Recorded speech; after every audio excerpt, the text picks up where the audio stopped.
Get out of the front row, trash, like you doesn't deserve to sit here," Officer Malik Mitchell roared, shoving the black woman as if she were not human. Then, in his familiar drunken rush of power, he drove a kick straight into her chest, while the entire room stayed cowards in silence. But only a moment later, it was Mitchell who froze. A small object slipped out of Maya's purse, lit up with a red light, then screamed, "Pip, Pip, Pip!" She lifted her head, wiped the blood at the corner of her mouth, and her eyes were cold enough to freeze the entire room. "You just kicked a seal token, and you just signed your own sentence." She stood up, her voice sharp like a blade. "I am Major Maya Cross, and you, yes, you will pay. If you saw with your own eyes a white cop abusing his power and kicking a female SEAL right in the middle of the courtroom, would you stay silent or stand up? Would you let him walk free or watch him fall for the price he deserves?" Subscribe to the channel and comment. Has the cop paid enough? And where you live, are there people in uniform who are this immoral?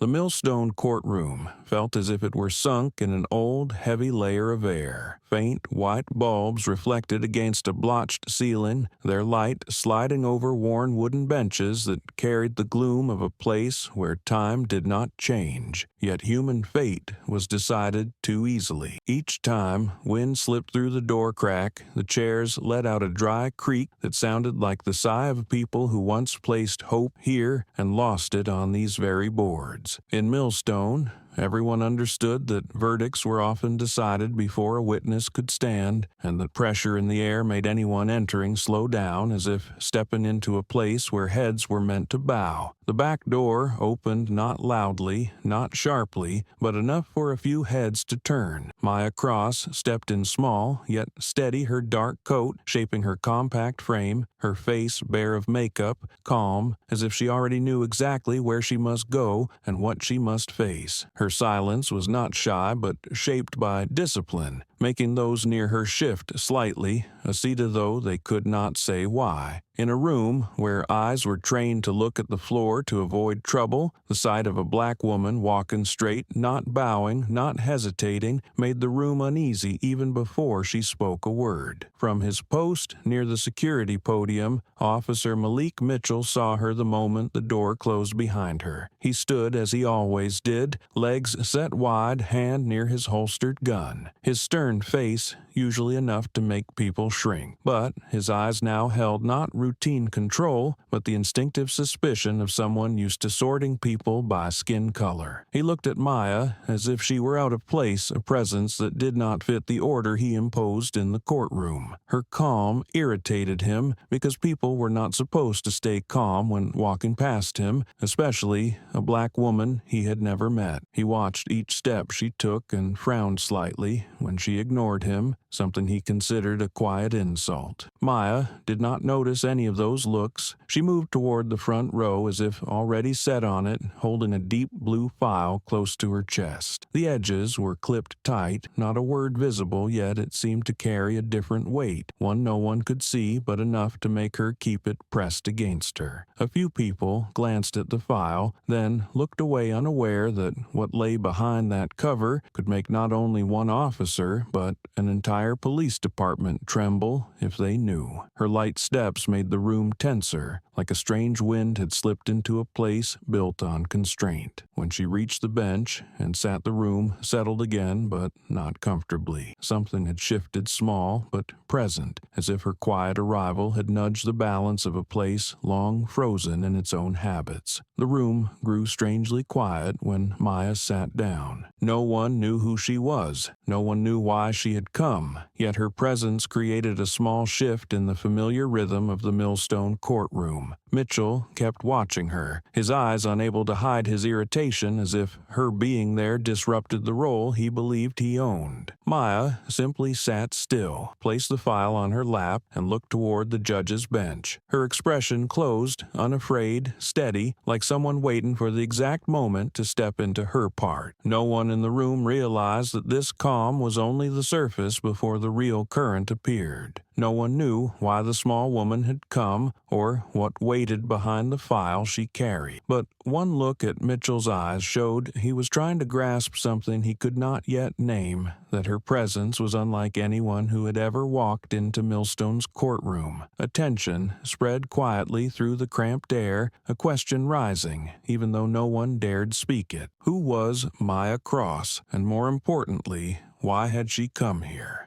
Mitchell moved forward the moment he saw Maya place the file on her lap, his steps striking the tile floor like a warning. He blocked the path between the benches, his eyes sharp with irritation and suspicion, his voice snapping loud enough to jolt the people nearby. "In what capacity are you here?" he asked, looking at Maya as if her presence polluted the courtroom. Maya lifted her head, her dark eyes calm, her expression unchanged by his hostility. She answered in an even, smooth voice that made a few people glance up. "I have the right to stand here." No wasted words, no hint of challenge yet. Her composure angered Mitchell beyond measure. She was not afraid of him. She did not bow, and that insulted him more than any answer could. Mitchell stayed still for a few seconds, as if waiting for the attitude he was used to seeing from those he stopped. But Maya only looked at him briefly, then turned away without another word. That silence infuriated him, because he had long grown accustomed to watching people's eyes drop the moment he questioned them. People usually feared him enough to stutter, apologize, or rush to explain. Maya's silence felt like a cold slap across the authority he believed he owned in this courtroom. He snorted and stepped aside, but kept his eyes fixed on her, searching for any excuse to stop her again. Maya walked on with a steady, decisive stride. She chose the front row as if it were the only place suitable for her. No one dared sit there unless they were a lawyer or a called witness, and anyone not assigned avoided the area near the bench, out of fear of being scolded or thrown out by Mitchell. But Maya did not look at anyone, did not ask permission, and did not wait for approval from any direction. She sat in the first seat by the aisle, a simple act that deepened the crease between Mitchell's brows. He felt dismissed, stripped of the authority he was used to wielding. Around them, the spectators began murmuring. An older woman shook her head as if witnessing something that should not be happening. A young man glanced at Mitchell L., then immediately lowered his gaze, afraid his eyes would draw attention. Some pressed their lips together, trying to avoid trouble. No one supported Maya, and no one openly opposed her. They simply leaned away, unwilling to be connected to the woman who had broken the unspoken rule Mitchell used to maintain his fragile order. Maya stayed still, her hands resting lightly on the file as if waiting for her turn, completely unaffected by the wary glances in her direction. Her calm lay a strange quiet over the room, making every small sound too clear. The clerk's pen tapping the rustle of paper, Mitchell's heavy breaths as he struggled to contain his anger, all blended into a thin, tense rhythm like a guitar string pulled too tight. Mitchell stayed still for a long moment, yet the irritation rising in him would not let his eyes leave Maya. He was used to everyone who entered the courtroom passing through his shadow, showing caution and avoiding his gaze. But Maya was different. Her composure was not a challenge, but something more dangerous, as if she did not see him as an obstacle, as if his presence meant nothing to the purpose that brought her here. It stung his pride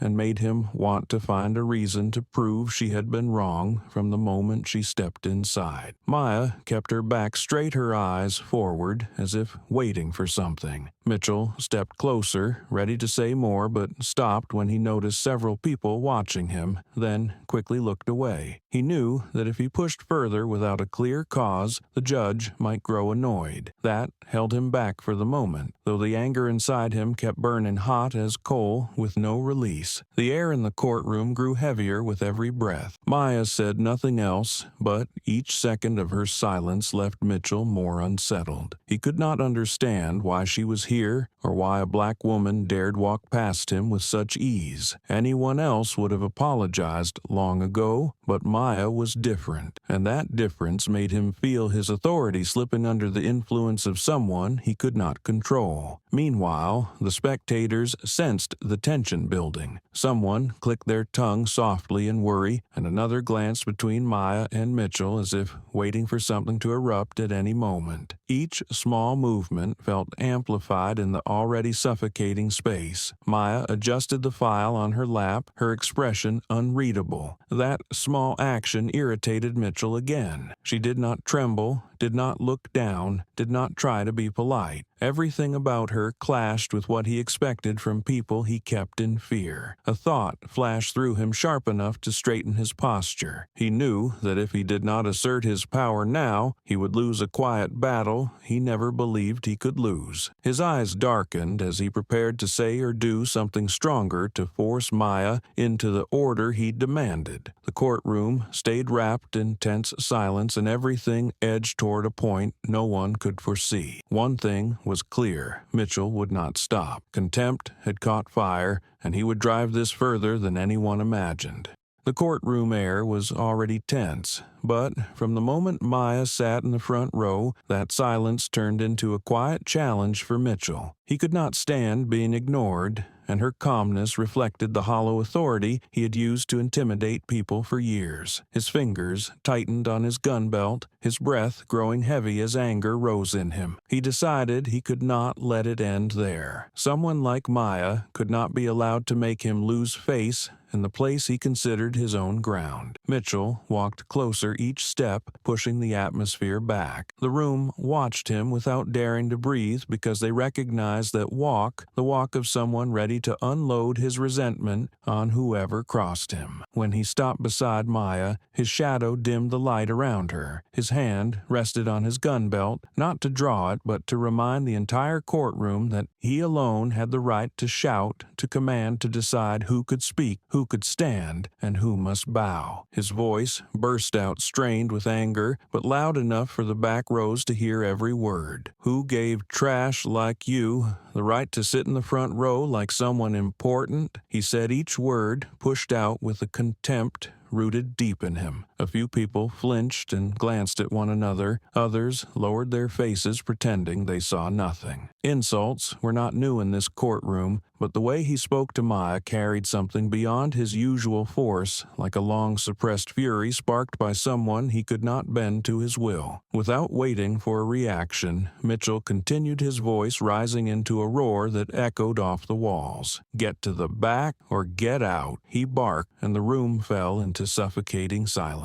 Whispering stopped at once, and every eye fixed on Maya as if she stood at the edge of a pit, until, and now, one Mitchell shouted at either shrank, stopped, or left to end the confrontation. But Maya did not move. Her silence stretched for a few seconds, irritating him more than any protest. Maya lifted her face, her eyes calm with no hint of fear or haste. While the room held its breath, she spoke only one line, not loud, not shaking sharp as a cut. "You are insulting someone who has not been convicted of anything." It carried no challenge and no attempt at defiance, yet it caught Mitchell off guard for a beat. Her voice was quiet and smooth, but cold enough to strip him bare in front of everyone. The way she looked directly at him made him feel as if he had stepped back without moving. The whole room went silent, not out of fear of Mitchell, but because they never expected a black woman to speak to him like that at such close range. Mitchell's face drained of color. For the first time in many months, he felt himself pushed into a defensive corner. After so many years working in this courtroom, he was used to people breaking under his pressure. They stuttered, apologized nonstop,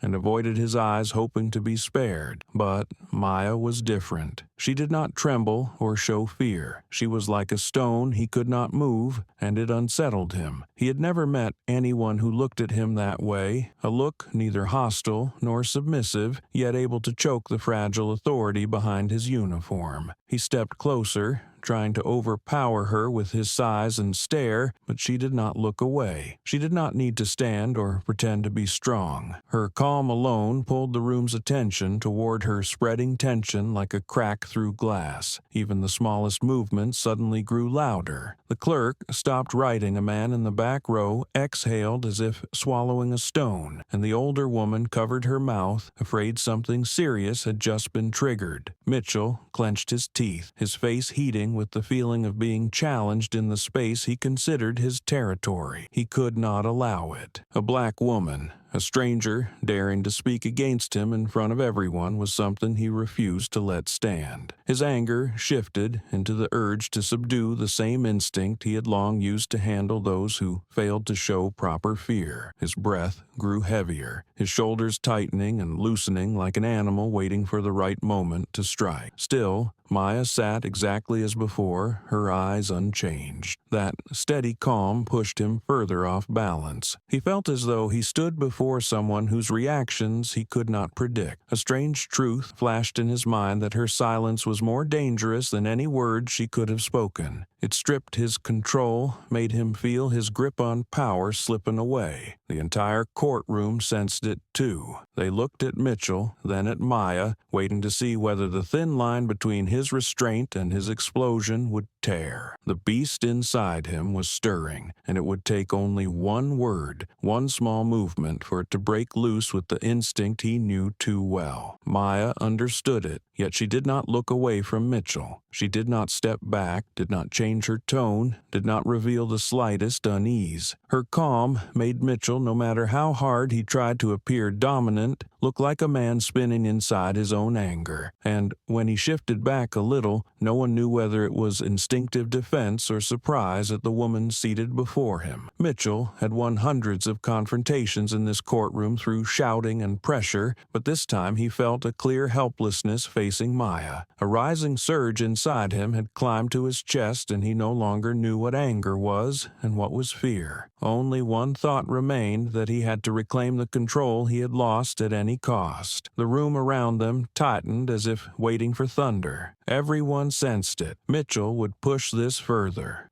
After the exchange between Maya and Mitchell, the Millstone courtroom seemed to sink into a thick layer of air so heavy that everyone felt they had to hold their breath. The tension did not fade, but settled in layers, making each person feel as if they were sitting on thin ice that could crack with the smallest shift. A man in the middle row slid his hand into his pocket, perhaps to pull out his phone for safety or to record what might happen, but the moment his fingers touched it, he froze, caught by Mitchell's sharp, blade-like stare. That single look made him jerk his hand back the phone, never leaving his pocket. The silence deepened, and even breathing felt too loud against the false calm Mitchell tried to enforce with his aggressive presence. Maya did not look around or show any unease. She leaned slightly forward to place her file at her feet, as if freeing her hands for whatever might come next. The motion was slow, gentle, yet it made several people hold their breath, not because they thought she would cause trouble, but because in a room conditioned to bow before Mitchell, any action outside that pattern looked blinding. As she bent down, a faint sound came from inside her coat pocket, the soft tap of a radio pressed between fabric and classified documents. No one noticed it,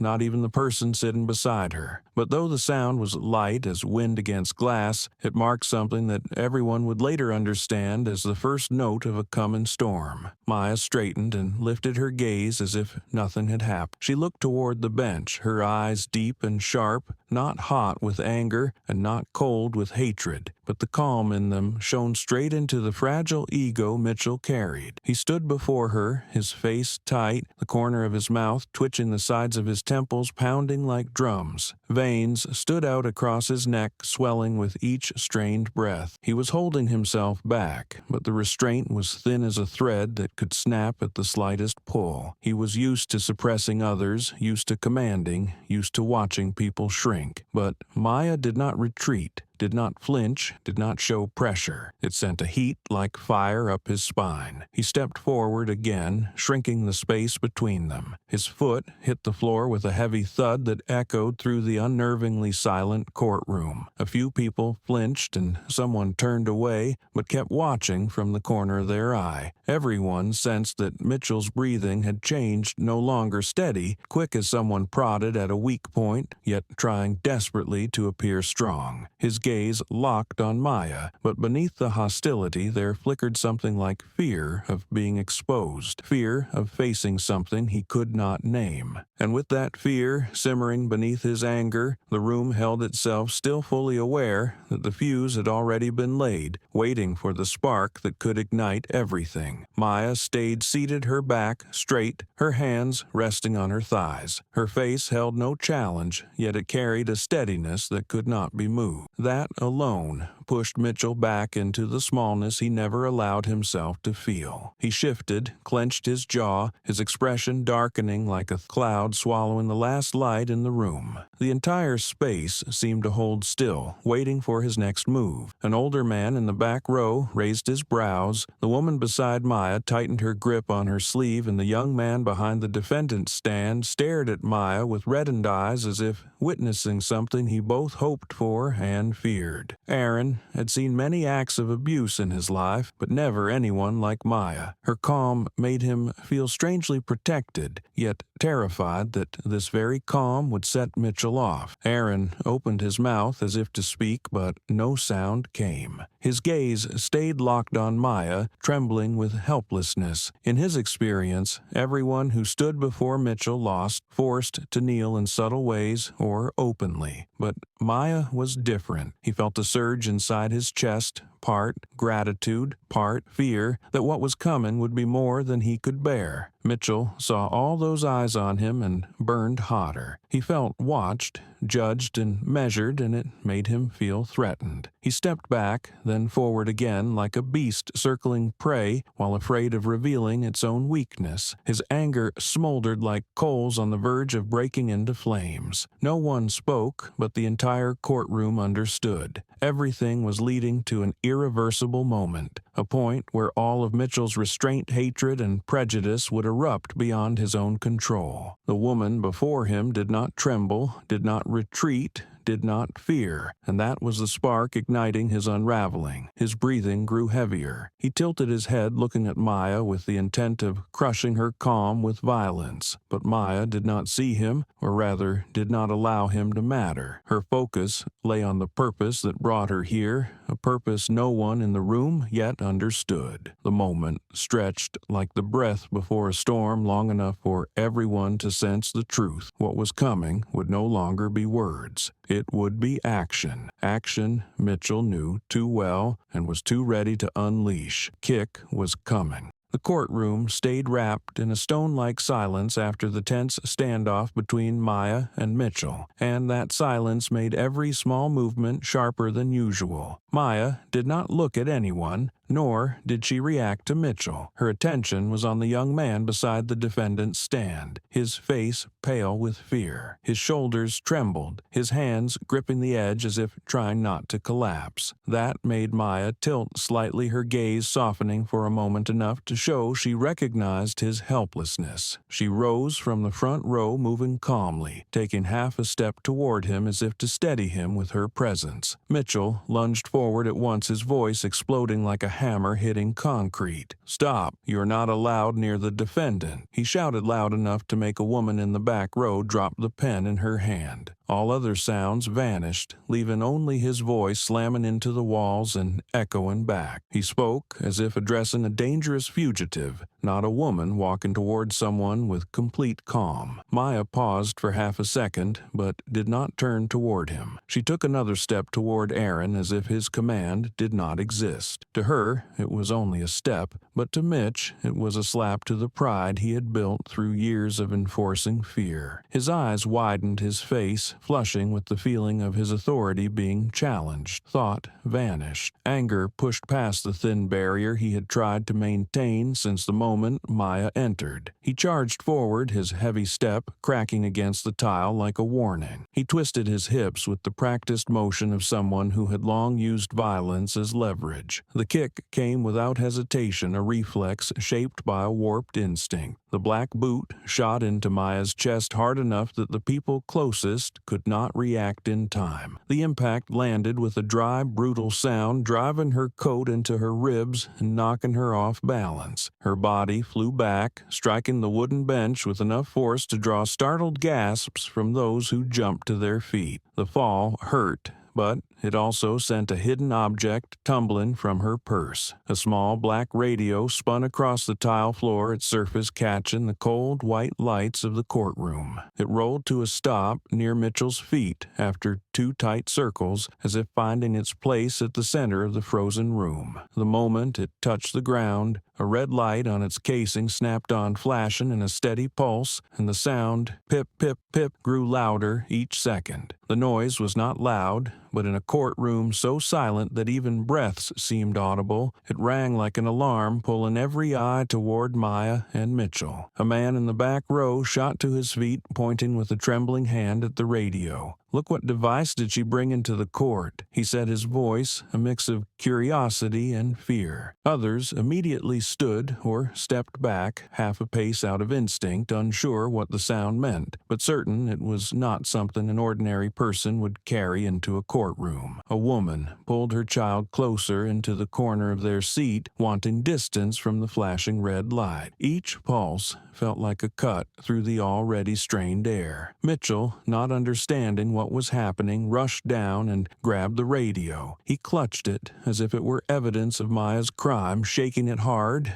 as if he could force it to stop. "What is this? Answer me. What did you bring in here?" he shouted, his voice cracking with rage. He glared at Maya, unaware that he was the one who had knocked the radio loose and triggered the signal it had been designed to keep hidden. Maya braced one hand on the floor to push herself up, her breath heavier from the force of the kick, but her mind still sharp. The flashing red light in her view told her things had slipped from the original plan. She knew the device well, knew its sensitivity and its response protocol. She also knew the worst had just begun, not for her, but for Mitchell, because he had stepped into territory he had no idea he was provoking. The people around them murmured in fear, unaware that the small sound meant far more than they imagined. The moment the radio lit red, a chain reaction beyond anyone's control had already begun, and Mitchell, blinded by anger, did not realize that what he had done was no longer a simple act of violence. He had tried to assert power with a kick, but instead he had stumbled into a secret he was never meant to touch. No one in the courtroom understood it, but Maya did. He had just triggered the emergency signal reserved for the seals.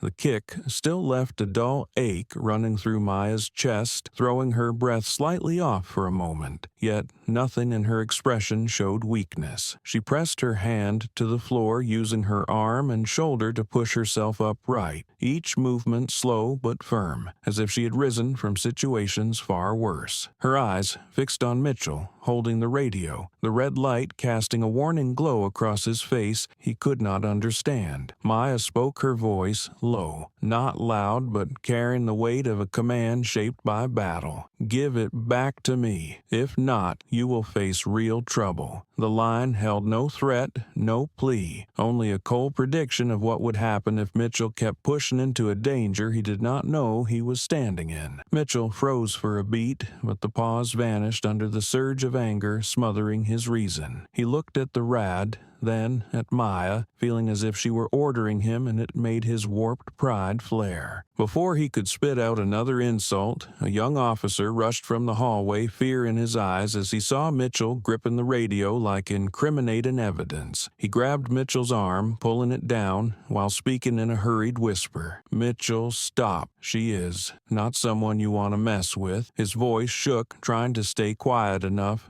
not to provoke Mitchell, yet urgent enough that everyone around felt the anxiety he was trying to hide. The young officer's eyes kept flicking toward the camera on the wall, as if waiting for its familiar red light to turn on. But the camera was coated in dust, dead offering no light, no blink, no support. In this taut moment, its silence was the thing that terrified him most. Mitchell followed his gaze and let out a dry laugh, the kind meant to ridicule concern. "The camera has been dead for a week," he muttered, loud enough for those near him to hear. "No one is touching me. My uncle backs me." He said it as if stating an unbreakable truth, the smirk afterward claiming he stood on ground he believed himself untouchable. Hearing that the young officer paled, not out of fear of Mitchell's supposed protection, but because he knew Mitchell was backing himself toward a cliff he could not see. His eyes went to Maya, carrying warning sympathy and mostly fear that things were about to move beyond anything he could control. Mitchell ignored it all. He clutched the radio tighter, as if holding the device would prove Maya's wrongdoing. What he did not know was that with every second the red light continued blinking, he was placing himself at the center of a storm he had no ability to anticipate. Maya straightened her back, steadying her breath, her eyes fixed on Mitchell. It was not to challenge him, but to assess the situation, measuring every movement and reaction in the room. She knew one small mistake push everything past the point of return. Even so, she kept her calm, her expression unchanged, because that calm was exactly what made Mitchell unable to read her. Yet, deep in her gaze, if one looked closely, there was a sharp alertness, the kind carried only by those who had stood between life and death more times than they could count. At the far end of the courtroom, in a shadowed corner most people forgot existed, an older man sat still like a silhouette. He did not react when Maya was kicked, did not rise when Mitchell shouted, and did not flinch when the radio hit the floor. He watched, his aged eyes still sharp, his gaze quiet but heavy with the judgment of someone who had lived through more than this small courtroom could ever hold. He did not speak, nor did he reveal emotion, knowing any intervention now would only make things worse. Still, his eyes followed Maya's breathing as if waiting for the exact moment to act. This man was no ordinary witness. He was Colonel Walter McHale, the commander who once led Maya through the battlefields of Afghanistan, the man who knew every skill, every scar, every ounce of resolve she carried like part of her blood. He had seen her rise from places where others fell, had watched her face situations no one believed she could survive. So, seeing her here, kicked in the chest by a civilian officer, shifted his gaze from silence to something deeper, an instinctive protectiveness reserved for a soldier he had once treated like family. Maya might not have seen him, but he had seen everything. He saw the kick, the flashing red light, Mitchell's blind arrogance, Aaron's fear, the tension tightening the small room. He understood that even though events were unfolding too fast to predict, Maya held her composure, just as she once did on the dust-choked cliffs of war. But he also noticed something different, something that darkened his eyes. Maya was in danger, not because Mitchell was strong, but because his blindness could trigger something she never wanted to unleash. And if that moment came, he knew he would have to rise to protect the soldier who had stood beside him through years of blood and fire. No one else in the courtroom sensed his presence, but he knew clearly that the moment he needed to speak was approaching with every breath. Mitchell was still lost in blind rage facing Maya, but the flashing red light on the radio made him stumble back in confusion. He had not yet understood the device when his eyes fell on Maya's file lying crooked on the floor. Several papers were scattered from the force of his kick, drifting around the bench. Mitchell bent down, grabbed one at random, then kicked another aside as if the act could restore the control he had long been losing. But when the folder cover flipped open, a federal red seal stared back at him. He froze for a second, then clenched his teeth and growled. "So that is why you were sent here to deliver things. Drop it on the judge's bench and get out." He said it as if he had found the perfect excuse to blame Maya, as if the red seal gave him permission to diminish her. Maybe he thought casting her as a courier would make her presence small, ordinary, and more fitting to how he wanted to see a black woman in a courtroom he believed he ruled. Maya rose fully, inhaling to steady the pain in her chest. She looked at Mitchell with eyes no longer gentle but sharp, cold, and heavy with warning. "You have not even asked who I am, yet you dare act this way," she said, her voice low but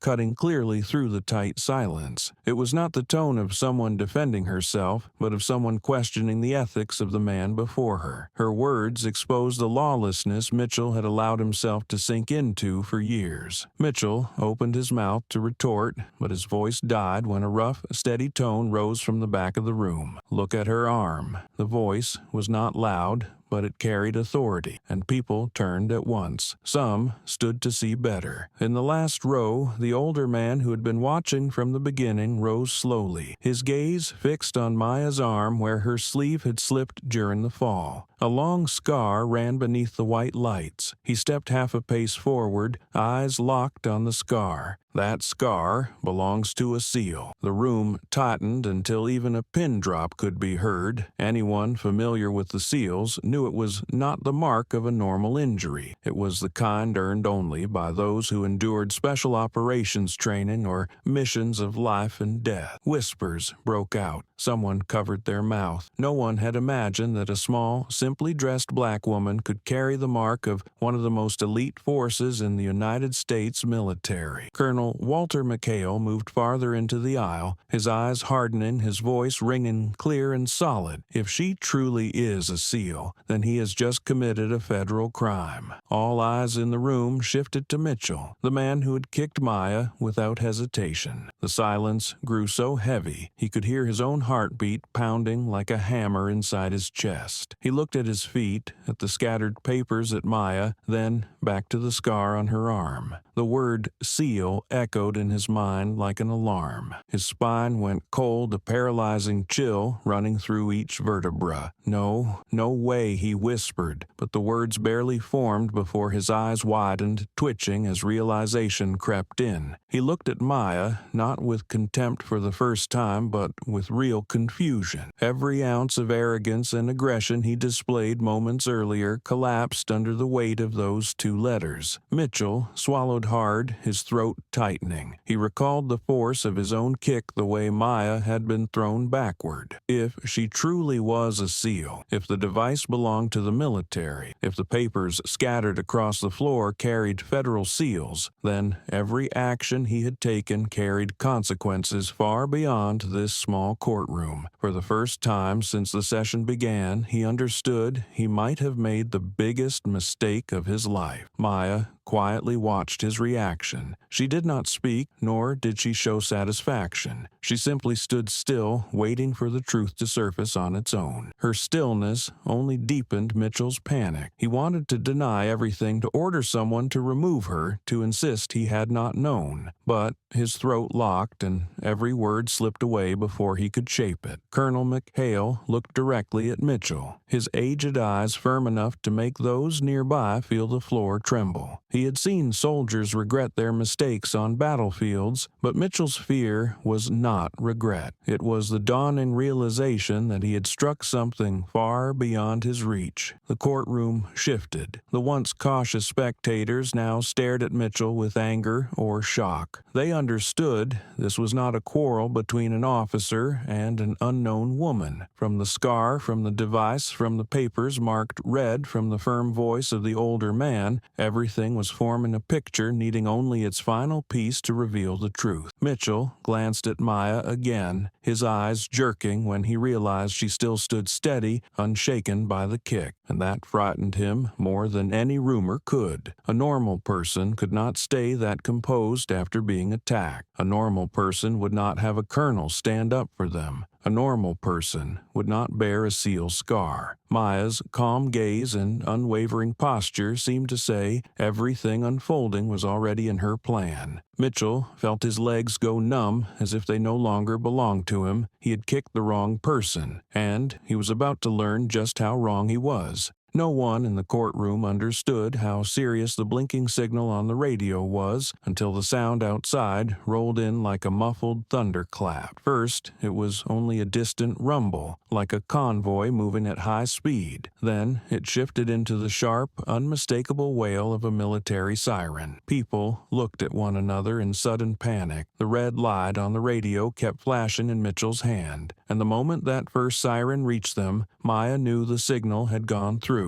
The device he held was not evidence, not a threat, but an emergency line for SEAL operators where any distress alert was treated as a life-threatening situation. Mitchell had no idea that his kick had triggered an entire chain reaction. Outside, the courthouse brakes screeched in unison, followed by doors slamming open and the heavy thud of military boots hitting the ground. Those inside turned toward the entrance, some gripping each other's sleeves as if seeking something solid to hold on to. The already tense air snapped into chaos like a storm hitting the old wooden doors of the Millstone courthouse. Within seconds, the double doors burst open hard enough to shake the flag above the judge's bench, and a joint force of military police and SEAL operators entered with a stride so decisive no one dared breathe. Boots struck the floor in steady heavy beats, like drums announcing a shift in the room's entire order. Their presence sent a wave of pressure through the benches, pushing spectators to stand or step aside instinctively, clearing the path. The officers' faces were unreadable, their eyes scanning the situation before locking exactly where they needed to. Within a few breaths, every gaze in the room settled on Maya and Mitchell, the radio blinking red in his hand like a symbol of reckless stupidity. One SEAL stepped forward, his uniform dusty, but his posture impeccably formal. He approached Maya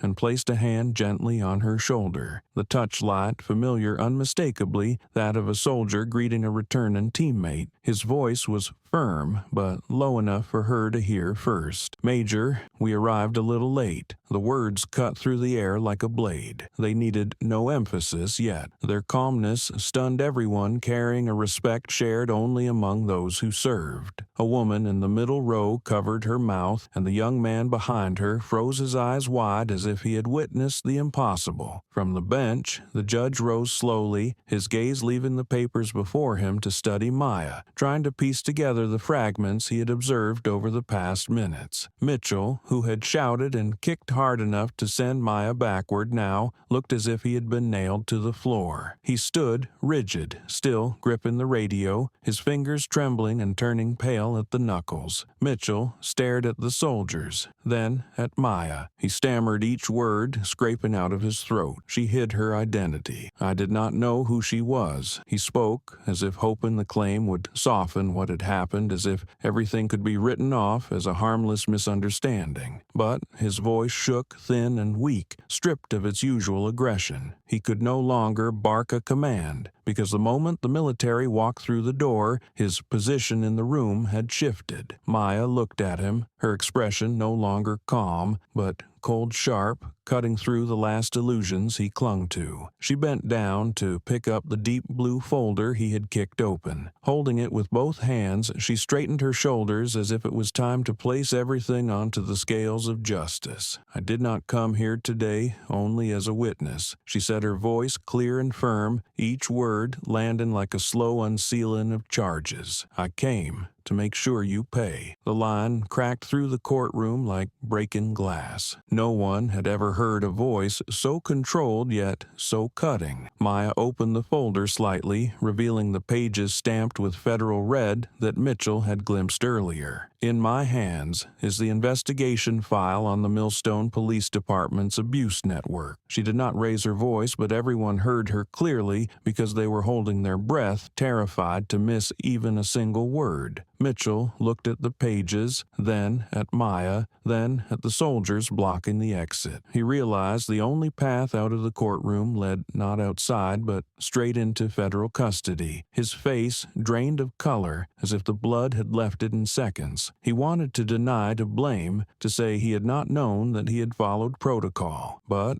nothing came out. His eyes dropped to the floor, unable to look at the folder or at Maya. Heavy breaths filled the room as people finally exhaled. The tension of the morning stretched into something fragile and irreversible. The SEAL officers at Maya's side did not need to speak. Their presence alone made it clear that the truth in this room no longer belonged to Mitchell. But Maya was not finished speaking, and the soldiers had not come to leave quickly. The real matter had only begun, and everyone in the courtroom felt that what was coming was far greater than the sudden arrival of the military in what should have been an ordinary hearing. The air tightened again, not with fear alone, but with the weight of something unfolding beyond their understanding. People glanced at one another, unsure whether to stand, or run, caught between shock and a sense that the room had shifted into a different world. Mitchell remained frozen, gripping the radio as if letting it go would drop him into a deeper consequence. His breath shook, his gaze fixed on Maya, searching for any sign that this was still salvageable, that the disaster was not already larger than he could grasp. The judge's hand hovered above his bench as though he meant to speak, but even he held back, realizing that authority no longer sat with him. The courtroom was no longer under the control of the court, and Maya, with the folder still in her hands and the soldiers behind her, stood as the calm center of a storm that was only beginning to rise. The arrival of the military pressed the courtroom into a silence so dense it felt as if all sound had been trapped behind the closed doors. Mitchell stood frozen, and Maya held the folder in her hands, her gaze cold and fixed on him. But before anyone could fully grasp what had unfolded, another sound rose, soft yet enough to pull every eye toward it. It was the footsteps of an older man rising from the last row. His steps were unhurried but carried the solidity of someone who had faced far greater things than fear. He stepped out from the shadowed corner, and the atmosphere shifted at once. His posture was straight, his shoulders slightly bent with age, but his eyes were steel forged through fire. People moved aside instinctively. No one spoke, yet everyone sensed he was no ordinary witness. In that moment, no one looked at Mitchell or even at Maya. All attention was fixed on the man with silver hair touched by the dust of years.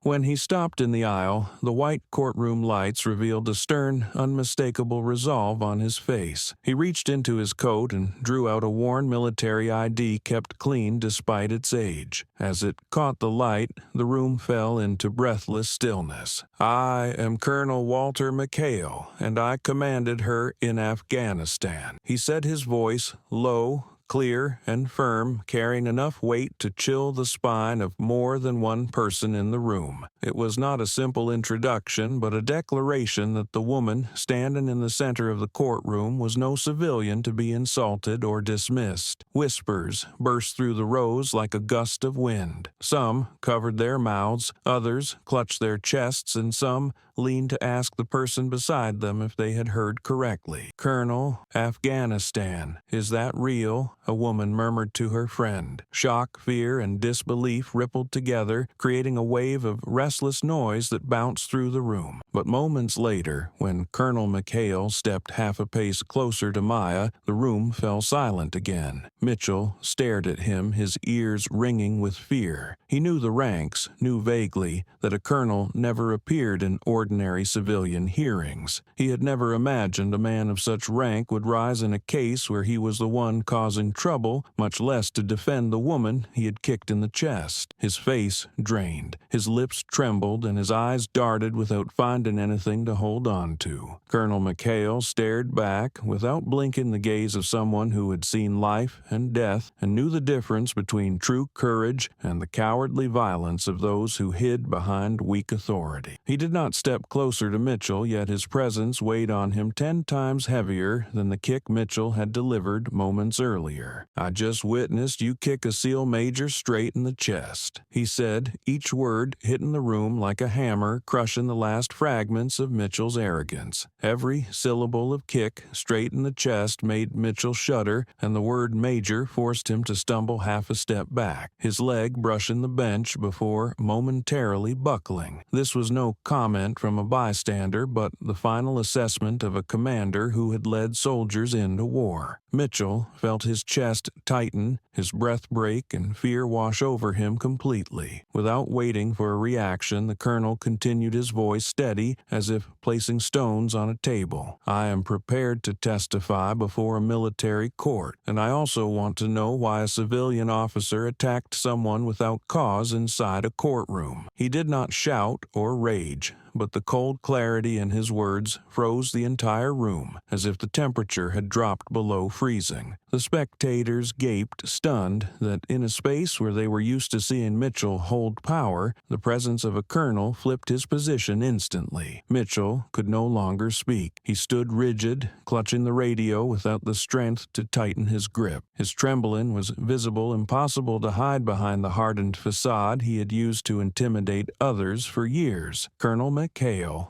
turned to the judge, his gaze firm and unwavering. "I request that Your Honor convene immediately to verify the entire situation," he said, his tone so sharp no one dared object. The judge, jolted, rose to his feet, glanced at the soldiers awaiting orders, at Maya with newfound respect, then at Mitchell, shaken before him. The courtroom fell silent enough to hear metal touch the floor as a soldier adjusted his weapon. Everyone understood the next steps no longer belonged to Mitchell nor to the spectators. They belonged to the truth pulled out of the shadows by the voice of a man who had watched Maya grow on the battlefield. And Mitchell's shock, etched across his face, understood that the moment he believed he held absolute power had collapsed completely. The moment Colonel Walter McHale spoke, the courtroom seemed to shift its center of gravity, like a boat spun by an unseen current no one was ready for. Those who moments earlier looked at Mitchell with fear now turned their attention to Maya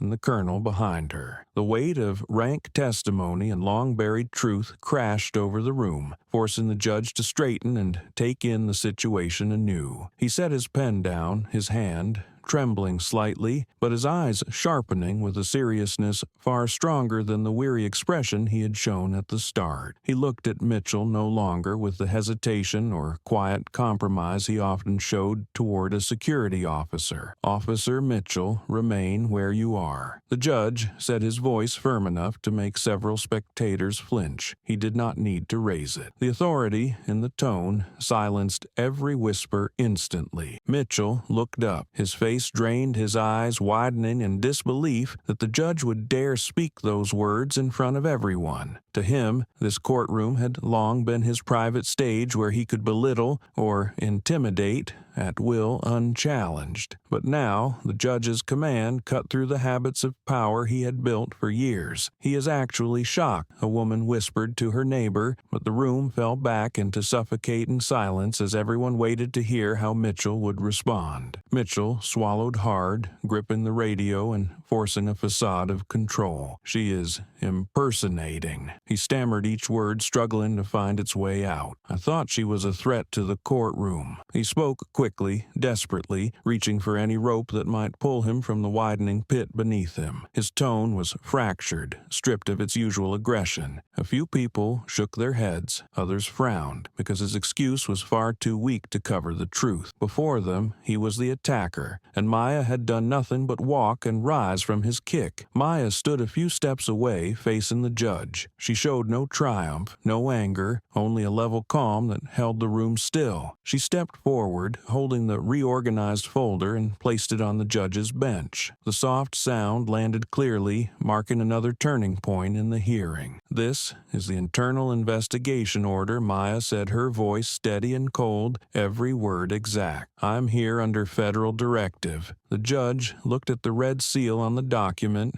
and his eyes flickered in surprise. His expression shifted, growing into an authority no one could question. He looked at Maya again, then back down at the papers to ensure there was no mistake. A SEAL major appearing in a local courtroom was strange enough, but her arrival as the carrier of a federal investigation order shifted the situation into an entirely different realm. The judge understood this could not be treated as a mere altercation between a security officer and a civilian. This was a federal violation. He turned to Mitchell, his gaze stern enough to make Mitchell step back slightly. "Officer Mitchell," he said, his tone now colder and sharper. "What happened today is no longer under the jurisdiction of a local court." Mitchell opened his mouth to speak, but the judge raised a hand to stop him. "You assaulted a federal witness in open court without justification, and you obstructed someone acting under federal authority." A loud exhale rose from the back row at the words "federal witness." Everything that had happened now snapped into a clear, undeniable chain,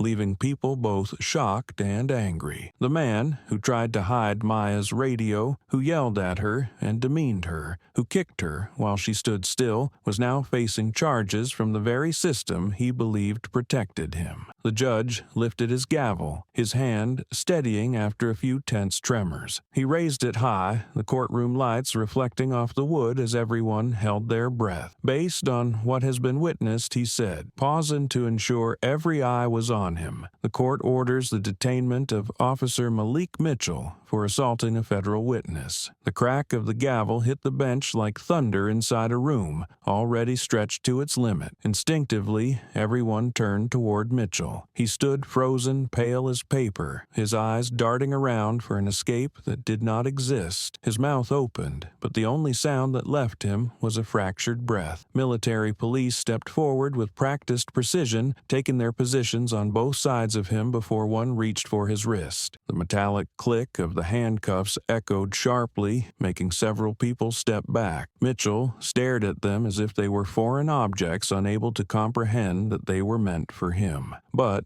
as the cuffs tightened around his wrist, the scrape of metal on skin sealed the moment. The man who had used authority to intimidate others was now being escorted out of the very room he once believed he controlled. Maya stood still, her eyes free of triumph or gloating, holding only the steady resolve of someone long accustomed to facing truth. Colonel McHale watched the scene in silence, the silence of someone who had seen wrongdoing dragged into the light many times before. Mitchell was handcuffed in front of the entire room, and this was only the beginning of a much larger battle waiting ahead. Right after, the judge ordered Mitchell's detainment, and the military police escorted him out. The tension in the room seemed as if it might ease, but in truth everything had only just been unlocked. Maya stood still for a few seconds, taking in a space where even the breathing felt chaotic. Then she turned to the SEAL officer nearest her and handed over the deep blue folder she had carried since the start. He accepted it with both hands, his gaze filled with respect, then left the courtroom, quickly wasting no movement. His footsteps echoed down the long hallway, firm and final, signaling that the monitoring of Mitchell was no longer the task of a small courtroom, but now lay in federal hands. A military vehicle waited outside to receive the folder, and it was sent straight to the Millstone Police Department without any intermediary steps. The station had already been tense since word spread that Mitchell had been handcuffed, but the arrival of a SEAL officer carrying classified documents turned that tension into a heavy, challenging silence. The duty officer accepted the folder with slightly trembling hands, trying to hide his unease at the sight of a federal red seal. He placed it on the table as several officers pulled up chairs immediately, some leaning in close, others standing straight but tilting their heads to see better. Just the first few pages drained the air from the room. The text was written in firm strokes paired with precise timelines, reading like a hammer, striking truth into place. A report of Mitchell taking protection payments in the southern neighborhoods appeared on the second page. The third described his mishandling of evidence trimming or swapping items until the evidence unit repeatedly failed to trace origins. The fourth outlined incidents where Mitchell interfered with cases involving detained black residents, showing signs he had hidden evidence or coerced statements simply to manufacture clean performance numbers for his superiors. A young officer gripping the edge of the table read to that point and went pale. He looked up and whispered barely loud enough for the walls to hear, "My God." He really was tied to the drug line. The moment the words left him, the room fell silent. Those nearby turned to stare, their shock clear, mixed with something else, a grim recognition that explained the doubts they had carried for months. One older investigator drew a long breath as if swallowing down anger rising in his throat. He had heard rumors for years about Mitchell's ties to a local drug transport group, but never had proof. Now, the documents before him struck each suspicion like a nailed confirmation. The pages that followed were even more disturbing. They detailed illicit payments, moments when Mitchell intentionally ignored pleas for help, and instances where he pretended not to hear the cries of a black victim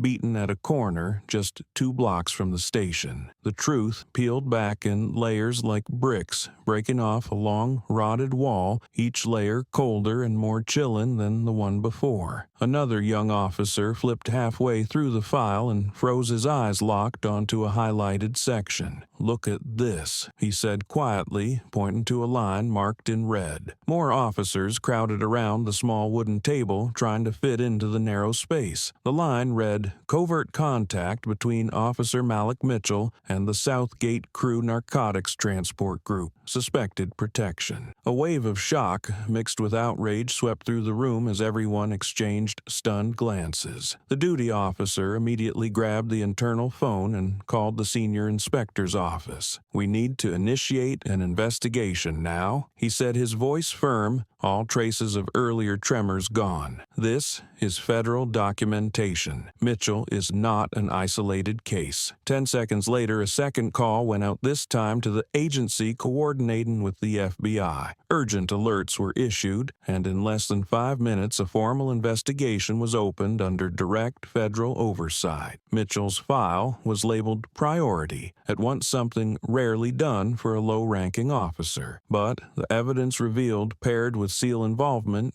made urgency unavoidable. An inspector near the doorway glanced down the hall, where several officers were running toward the emergency meeting room. He nodded slightly, acknowledging that everything within the Millstone Police Department was about to shift. Overlapping inquiries, new names emerging, old cases resurfacing for review, all tightening into a net with no exit. Meanwhile, an older officer covered his mouth, his eyes fixed on a name near the bottom of the file. He reread it, unwilling to believe it, then looked at the duty officer. "He is not the only one," he said. "Another officer appears in several of these incidents." The room, already boiling over, suddenly grew heavy again. Everyone understood that Mitchell's arrest was only the beginning. What was coming next would be a purge deeper and broader across the entire Millstone department. The monitoring room phone rang, and after listening, the duty officer looked toward the investigative team. "Another Millstone officer," he said, his voice dropping like wind before a storm, "has just been urgently summoned." The room held its breath. Everyone understood the investigation had only begun, and what they knew about Mitchell was merely the tip of a rising iceberg. The hours following the delivery of Maya's file to the Millstone Police Department felt like the moment a sunken iceberg was dragged above water. Pages were opened, calls were made, and soon people who had long vanished from the public eye returned to tell their stories. No one imagined that Mitchell being handcuffed in court would stir an entire layer of buried memories this city had grown used to sealing away. But once the covering was lifted, old wounds resurfaced raw as if inflicted inflicted only yesterday. The first person to enter the station was a middle-aged black man with a slight limp. He stopped at the front desk, bowing his head out of habit, shaped by years of mistreatment. When invited to sit, he sat only halfway, his hands clenched on his knees. The inspector asked his name, and he spoke in a rough voice, as if each word had to be pulled from his chest. 4 years ago, he began, Officer Mitchell stopped me in a parking lot after a traffic check. The inspector wrote every word, his eyes fixed on the trembling man. I asked why I was being ordered out of my car. The man continued, and his answer was to beat me unconscious. He looked at me like I was not human. When he lifted his sleeve, a long scar ran down his left arm, plunging the interview room into a stunned silence. He did not ask for money, did not want to sue, and did not request compensation. He only said, "I came to tell the truth because this time someone stopped him in time." As he left, a young woman entered, clutching a stack of worn papers. She looked around wary, then placed them on the table. "This," she said, her finger trembling as she pointed to the lines, "he switched evidence to arrest my brother." She pulled out a report, then an evidence seizure form, all bearing Mitchell's signature, yet the numbers, descriptions, and timestamps had been altered. "My brother was arrested at our gate, but the report says he was caught fleeing in the West Alley." She gripped the table edge, her breath hitching under the weight of emotion. "He built everything to frame someone who never broke the law." The inspector flipped through the pages, his expression sinking as if pulled down by the unseen weight these documents carry. Her siblings waited outside the hall, holding hands as if letting go would cause the memory of that night to collapse all over again. News of the investigation spread like fire meeting dry grass. By late afternoon, 3 more people arrived at the station. An older man recounted how Mitchell shoved him hard into a trunk simply for asking why he was being checked. A young man recounted the time Mitchell deliberately damaged a surveillance camera to erase evidence of violence. A middle-aged woman described how he threatened to arrest her son if she did not sign a false statement. No story matched another yet. All shared the same core, the fear and helplessness that followed Mitchell wherever he appeared. Their accounts landed like hammer blows, knocking loose the old dust that had buried the truth. A rookie officer leaning against the doorway shuddered as he listened. He had known abuse of power existed, but he had never imagined it could run so deep, spread so wide, or rot so thoroughly. When federal agents joined the investigation, the entire picture emerged layer by layer like collapsing earth. They verified each incident, cross-checked testimonies, and compared reports. Misconduct, once dismissed as insufficient evidence, now stood under a new light. Statistics revealed that Mitchell had been present in most arrests involving black suspects, showing signs of coercion or procedural violations. Not once, not twice, but dozens of times over many years. His excuses about maintaining neighborhood safety were exposed instantly, for nearly every incident occurred where there were no cameras or witnesses, and each time Mitchell stood alone in the position that benefited him most. Federal investigators quickly connected pieces no one had noticed before. They found that Mitchell had indirect ties to a local drug transport crew operating along streets he regularly patrolled. Call logs leaked from 2 years prior showed he had communicated with several individuals already on watch lists. The overlaps in timing locations and his coincidentally timed patrols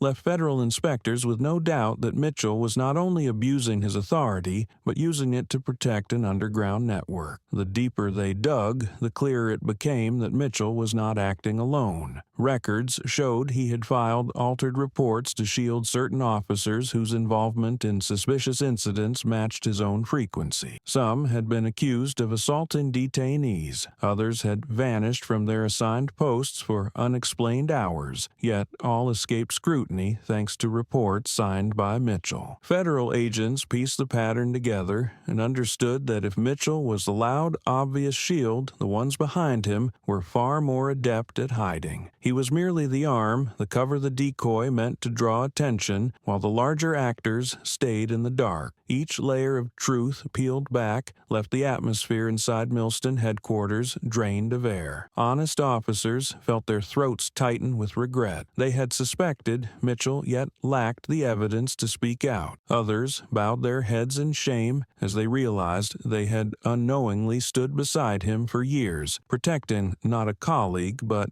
a fragment of a rotting system. And several officers close to Mitchell grew visibly uneasy, knowing that his collapse would drag many of them down with him. That night, while the station lights were still on, an emergency meeting took place behind closed doors with federal agents and the Internal Affairs Board. They drafted a list of names that needed to be summoned for questioning, and the list grew so long that the recorder had to replace his pen. One young inspector glanced at Maya's file and murmured, "If it weren't for her, all of this would have been buried again." The words drifted through the room unanswered, yet everyone felt their weight. As investigators continued gathering evidence, one question threaded through every mind: would Maya's decision to expose Mitchell make her a target for those standing behind him? Whenever a rotten system is peeled open, those sheltered by it look for ways to strike back. Maya was the first to lift that cover, the one who stepped in at the right moment and in the right way to stop Mitchell from abusing his power further. But for that same reason, she might become the first person the hidden players would want to silence. A federal officer leaned quietly against the doorway, listening to the murmurs before he set a file on the table, his voice low enough to stop everyone mid-sentence. "We need to ensure the safety of Maya Cross," he said, "because the ground she just dug up goes deeper than anything we have seen." And that question, hanging in the still air, became an unspoken conclusion: would Maya be retaliated against? Because this battle had not yet reached those standing highest in the shadows.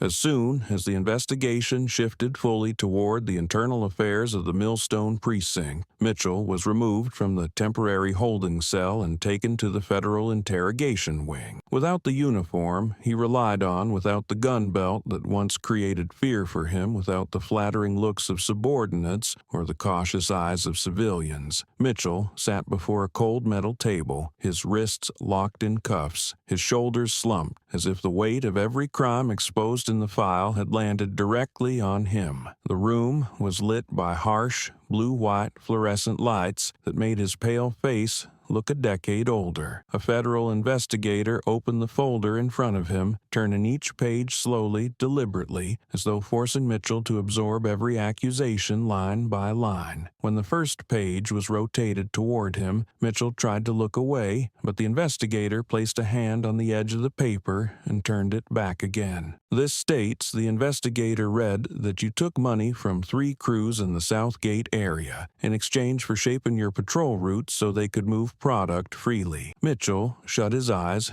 but said nothing. The second page, the investigator continued, "You altered evidence report, at least 7 cases. Then came the third page, the fourth each one like another blade cutting into whatever excuse he was clinging to. He opened his eyes, his voice scraped raw. "I do not remember clearly," he muttered, angling his face away from the recording lens. But the investigator tapped 3 times on the table, a sharp, dry sound that snapped him back to the moment. "Everything is in this folder," the investigator said. "Nothing appears without supporting evidence. Every report, every log, every timestamp aligns. What exactly are you denying?" Mitchell clenched his hands together, trying to salvage a shred of dignity. "It was not me," he blurted, clinging to the words like a final lifeline in a rising sea. "My superiors made me do it. They forced me." But the investigator did not lean forward or soften. He simply looked at Mitchell as if studying a statue beginning to crack. "Which superior?" he asked. "Name, rank, transfer, orders, directives, documentation, evidence." Mitchell went silent, his lips trembling as if a confession were caught behind them but could not break free. "You have no answer," the investigator said, closing the folder with deliberate calm, "because you did these things for many years and believed no one would ever uncover them." Mitchell bowed his head, sweat sliding along his temple. He had not imagined the collapse would come this fast. He once believed he stood on safe ground, shielded by protection, surrounded by corrupt alliances that would keep justice from reaching him. But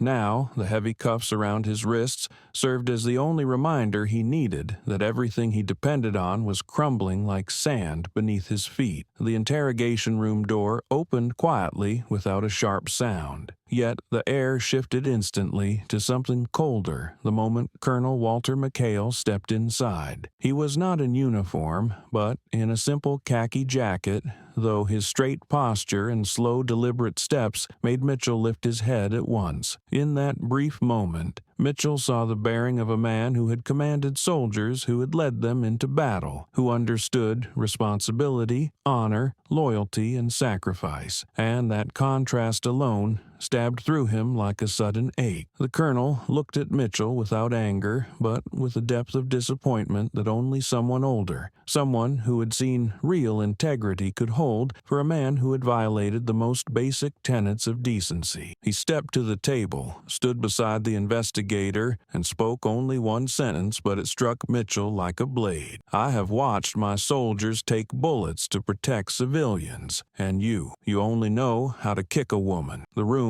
fell so silent that the faint hum of the recorder became loud. Mitchell blinked several times, his breath breaking unevenly. He tried to keep his face composed, yet the small drops pooling at the corners of his eyes betrayed everything he was trying to hide. He stared down at the table, at the cuffs around his wrists, and in that moment he no longer resembled the swaggering officer who had shouted in the courtroom, but a man stripped bare with nowhere left to hide. His shoulders trembled first faintly, then harder, until finally tears fell onto his hands, drop by drop like pebbles falling into still water. He broke down, no longer able to hold any mask in place. The investigator said nothing because this collapse needed to happen. Colonel McHale stood silent for a few seconds, then turned and walked out of the interrogation room without looking back because he understood the man at that metal table was not an enemy, not even a villain, but a consequence of a system that had allowed him to grow in the wrong direction. Yet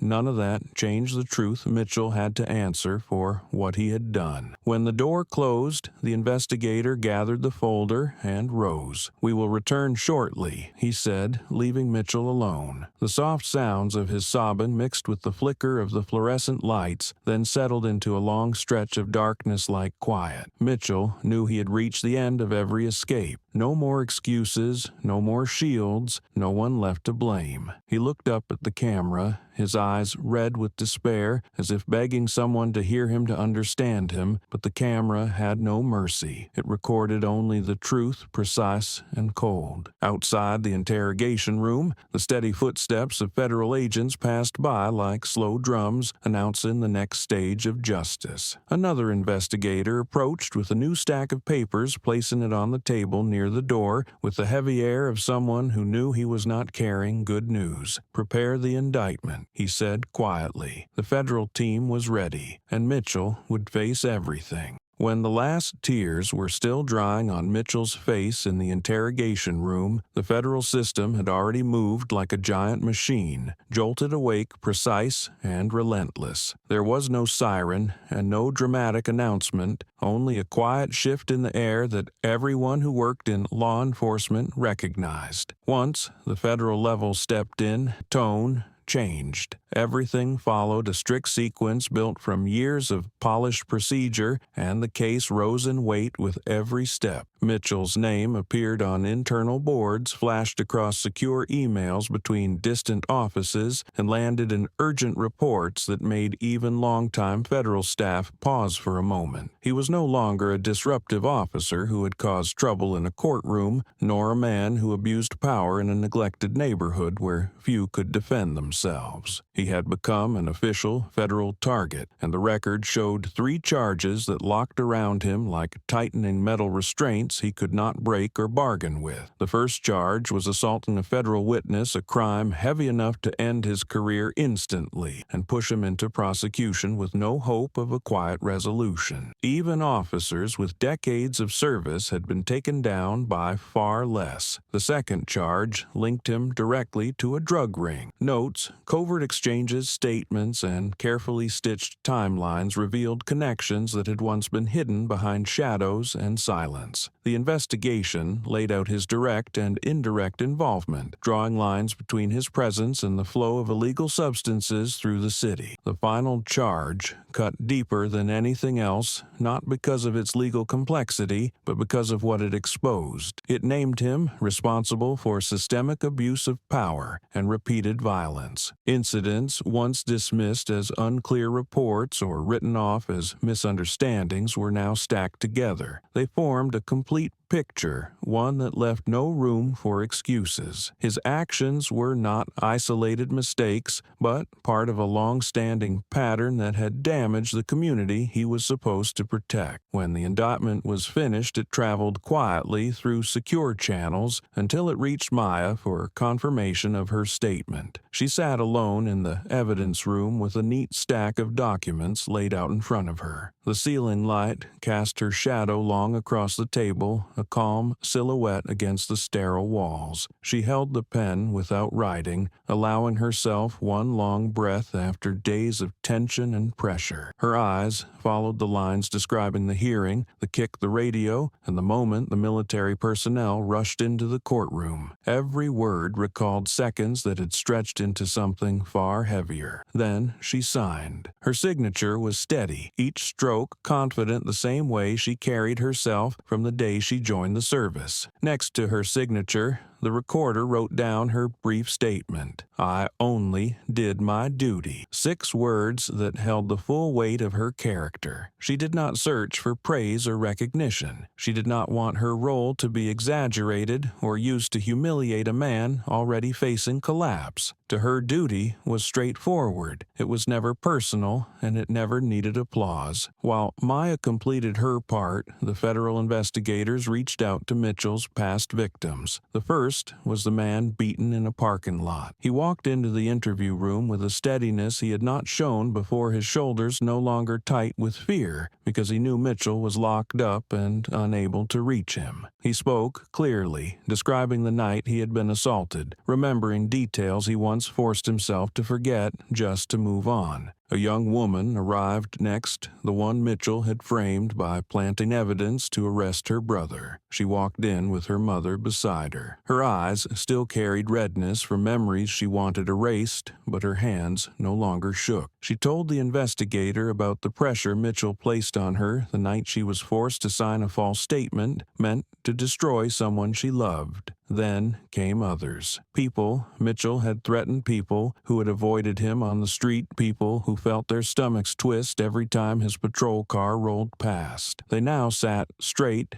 and met the investigators' eyes, given every detail they could offer. No one feared Mitchell anymore. His fall released voices he had managed to crush for years. Some of them said they never believed they would see such a day. Others admitted they thought they would die before daring to report him. But all of them shared a quiet, determined goal. They wanted their stories recorded so they could help remove a man who had misused authority and stained the system meant to serve them. Their statements, once written and signed, carried a weight that strengthened the indictment until it felt nearly immovable. By late afternoon, the federal court issued its decision to proceed and scheduled the trial within its already heavy docket of serious cases. The news spread across Millstone like the low murmur of an approaching storm. People talked in coffee shops near the grocery aisle, at gas stations, and in the uneven silence of parking lots. They repeated stories about Mitchell, about Maya, about the moment the military walked into the courtroom, about Colonel McHale, and about the constant stream of testimony stacking against Mitchell. Some residents felt a long-delayed relief, a sense that justice had finally pushed past years of hesitation. Others felt anger that it took so long for authorities to act. Some, more cautious, wondered whether Mitchell was the only one who might be exposed now that the system had opened its doors to deeper scrutiny. Local papers made the case their front-page headline. Reporters gathered outside the police station asking anyone in uniform for a comment. Residents checked updates as often as they checked the weather. Conversations always circled back to the same question: how many years will Mitchell get? And when the official information reached the public, the question dissolved into quiet shock. The federal indictment set his maximum sentence at 25 years in prison. No internal penalties, no hidden corrections, no edited reports, no supervisors shielding him. It was a punishment that could keep him behind bars until he reached old age. Inside the interrogation room, Mitchell heard the news from the investigator. He did not respond. He simply stared, pale as paper. 25 years. A number large enough to wipe out every illusion he had held until now. It stripped away the belief that connections would save him, that someone higher up would step in, that the system would protect him the same way it had before. He looked at his cuffed hands, then at the small recorder on the table, then at the closed door that made the room feel smaller than ever. In that moment, he understood that his opponent was not Maya. It was not Colonel McHale. There it was any individual he could challenge. His opponent was the federal legal system itself, something far larger than any intimidation tactic or badge he had used in the past. Outside, the sky darkened, the wind rose along the streets, and the city grew colder as the day approached night. Yet the people of Millstone continued to talk about the case in lowered voices. It was not gossip anymore, but something heavier, something that carried fear and relief at the same time. The case had outgrown the small courtroom where everything began. It had become a turning point, something the town would remember long after the trial ended. No one knew how the trial would unfold. No one knew if other names would be dragged into the open, but everyone sensed that Mitchell had reached the edge. The next step would decide whether he would spend most of his remaining years behind bars. Mitchell faced a maximum of 25 years in prison, and that was only the opening to the next chapter of the fight for justice.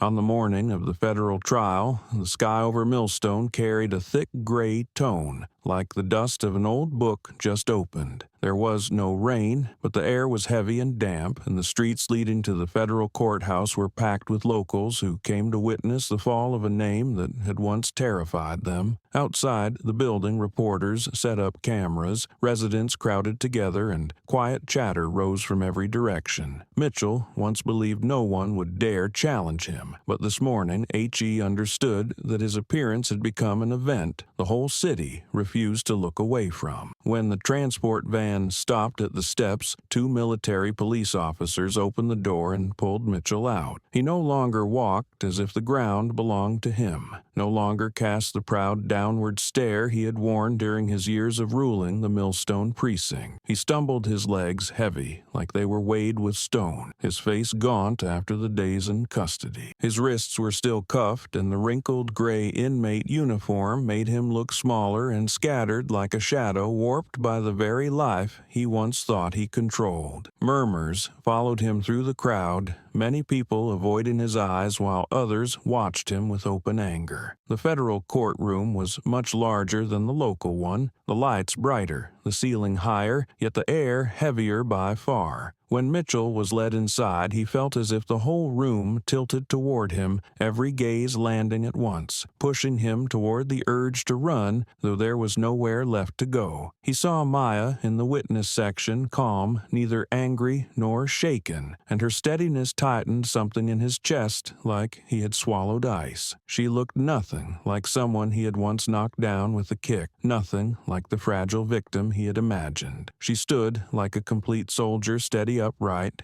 and unmoved by anything he had done. When the judge entered and struck the gavel, the sound triggered an absolute silence. Mitchell's attorney adjusted his tie, and Mitchell lowered his head, his cuffed hands resting on the table. He listened to his name being read alongside a long list of charges, and for the first time understood that every line carried a weight he had never fully grasped. The judge called the first witness Maya Cross. She approached without an escort, walking straight to the stand as if she had stepped into situations far harsher than this countless times in the field. The judge asked her to recount the events of the day. Maya told everything in a low, clear, focused voice. She did not embellish, did not dramatize, did not use harsh language. She described the kick, the fall into the chair, the radio dropping, and the reason it activated. She spoke about the internal document she carried her assignment, and the fact that Mitchell had not only challenged discipline repeatedly, but had also insulted others with discriminatory language. Her entire testimony was a sequence of events delivered with the restraint of someone long accustomed to facing the truth directly. Mitchell's attorney tried to rise and counter, asking whether Maya had provoked Mitchell on purpose or stepped toward Aaron to create a misunderstanding. Maya looked at him calmly and answered plainly, "I saw a frightened boy. I moved in because I thought my presence might help him settle. Nothing more." That answer stirred the courtroom, and Mitchell's attorney faltered as his own question lost all force. No one could argue with such simple honesty. The next witness changed the rhythm of the room entirely. When the judge called his name, Colonel Walter McHale stood. His posture was strong, his shoulders straight, his features marked by decades of combat. As he walked forward, the courtroom seemed to lean toward his steps. He did not look at Mitchell first, but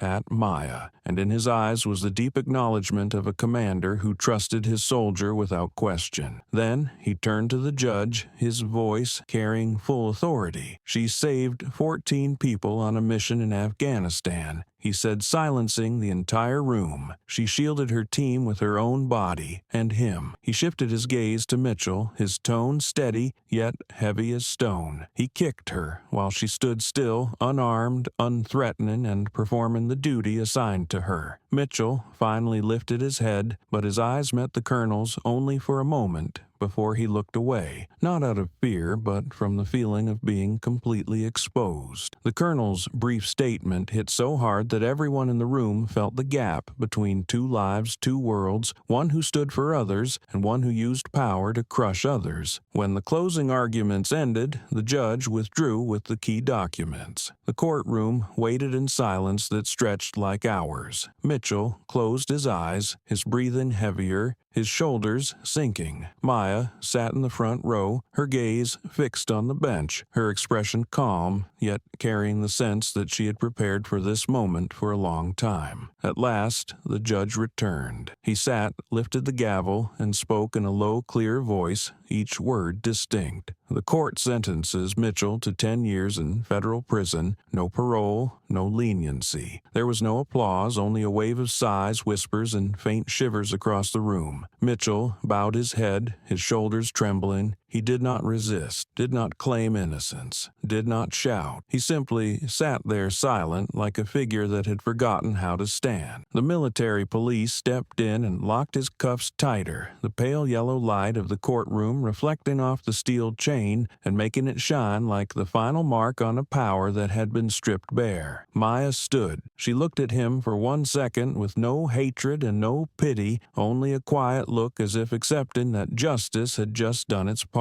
She turned and left the courtroom in silence, her steps neither fast nor slow, but certain. No one stopped her. No one called her back. Colonel McHale walked a few paces behind her, keeping enough distance not to unsettle him, yet close enough to remind her she was not alone. But when Maya reached the door leading into the hallway, the weight on her shoulders told her one thing. This story was far from over, and what waited for her outside the courthouse would not be as light as people like to imagine. After the federal trial, Millstone felt as if it had been shaken awake from a long sleep its people once believed they had grown used to. The Mitchell case was not only a 10-year sentence for an officer who abused his authority, but a shock that exposed deep fractures that had existed for years in the way the city functioned. From morning to night, conversations in coffee shops, grocery stores, buses, and between library shelves centered on the same subject. People spoke about Maya, the confrontation in the courtroom, the military erupting into the courthouse like thunder, Colonel McHale and his words to Mitchell, and above all the feeling that for the first time in many years, justice had stood with the vulnerable. For the first time, an elderly newspaper vendor outside City Hall told a regular customer, "I saw a woman of color lift her head without being pushed down." The woman buying the paper nodded and replied, "And for the first time I saw this city tremble for the right reason." Words like these spread from one person to another, small waves merging into a tide that shifted how people viewed the legal system around them. Long suppressed frustration finally had room to escape, turning into a careful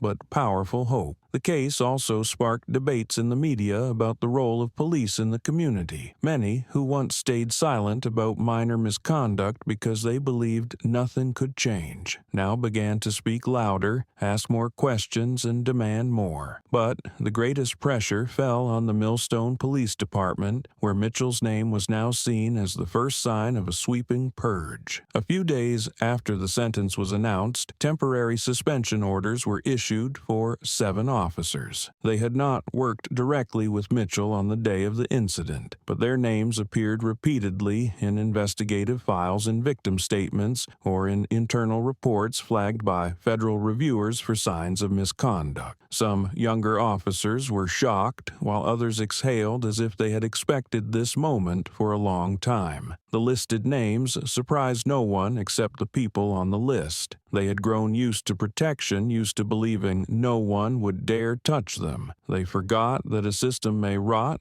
but it never stays silent forever. The sight of officers being asked to surrender their badges, leave their desks, and sit in interrogation rooms mirrored Mitchell's own image from a few weeks earlier. A flicker of relief showed in the eyes of the honest ones who remained, because for years they had witnessed too much wrong, yet lacked the strength to stand alone. For the first time, they sensed something larger than routine meetings was taking place, something that could change how people wore the uniform and how they faced the community they were sworn to protect. The mayor of Millstone, once criticized for staying silent about reports of abuse of power, was forced to appear at a public meeting to answer questions. He stood behind the wooden podium looking down at rows packed with reporters and residents. His voice was no longer soft like in past speeches, but sharp and firm. Starting today, he declared, the city will begin making every arrest transparent. Every interaction between police and civilians will be recorded and disclosed when necessary. He looked toward the family of a victim Mitchell had beaten in a parking lot. There will be no exception for any case, especially those involving people of color. Applause filled the room loud enough to drown out the cameras, but Maya was not there. She did not want to appear in the media or become a symbol that people projected onto her. While the meeting took place, she stood in a small hall at the East Side Community Center where a closed session was being held between local leaders, federal representatives, and a few selected residents. Maya did not speak much. She listened, then offered a few concise suggestions when asked. Improve incident reporting procedures, she said, when a city employee asked how to reduce violence, and make sure every resident knows who they can call when something goes beyond the reach of the local police. A woman asked how one could know when to intervene without making a situation more dangerous. Maya smiled light but sincere. Combat experience taught me one thing, she answered. Winning does not always come from acting. Sometimes it comes from standing in the right place and not moving even when someone tries to push you. In the room, some people lowered their heads, others looked at her as if witnessing an approach unlike any political speech they had heard. Maya did not talk about justice or systemic change with grand language. She spoke from experience, from watching people, from understanding their fear and endurance. The meeting ended earlier than planned, but as Maya stepped into the hallway, she saw a woman waiting near the door. She seemed a little over 50 thin, holding a large bag close to her chest. Her face carried the fatigue of someone who had held on to a worry for too long without daring to speak. When Maya met her eyes, she understood immediately that the woman was not there to ask about policy or procedures. She had come for something else, something personal and deeper. The woman approached, bowing slightly, as if afraid of being a bother. You are Maya Cross, right?" she asked in a trembling voice, trying to stay steady. Maya nodded, leaning in slightly to show she was listening. The woman drew a long breath and continued, "I want to speak with you. I have something I need to tell you." The yellow light fell across the long hallway, casting stretched shadows behind them. Maya felt her heartbeat slow for a moment, not from worry, but from instinct. This woman was not here to offer thanks. She had come because something needed to be spoken aloud, something Maya knew she would have to hear with all the calm and patience she had. And in that moment, Maya understood that the battle in the courtroom had been only the surface. The real stories of this city, the people who needed to be heard and protected, were still finding their way toward her. A mother wanted to meet Maya, and the story would open into a deeper place, into a truth Millstone had buried for far too long. The woman, standing before Maya, had thin hands, the bones showing slightly beneath skin weathered by years of worry. When Maya looked at her, she saw something familiar in her eyes, a long-worn exhaustion, like the parents Maya had met in war zones during her service. The woman took one step, then another, as if each movement required great effort to cross the invisible boundary between private pain and public justice. At last, standing before Maya, she lifted both hands and held Maya's with a grip that was weak yet firm, as if it were the only thing keeping her steady. "Thank you," she said, her voice cracking like an old piece of glass touched too lightly. "My son was nearly beaten to death by him." There was no exaggeration in her words, only a truth buried under years of fear. She spoke quickly, as if afraid that speaking slowly would allow emotion to overwhelm her. She said her son had been stopped by Mitchell after his shift, that he had not resisted, that he had only asked why, and the next moment he was lying motionless on the pavement. Then came the months she spent running between the hospital and the police station with no one taking responsibility, no one listening. All she had left were medical bills, threats hidden in late-night phone calls, and a helplessness that felt bottomless. Maya did not interrupt. She stood still, letting the woman hold her hands, her head slightly lowered to listen more closely. When the mother paused,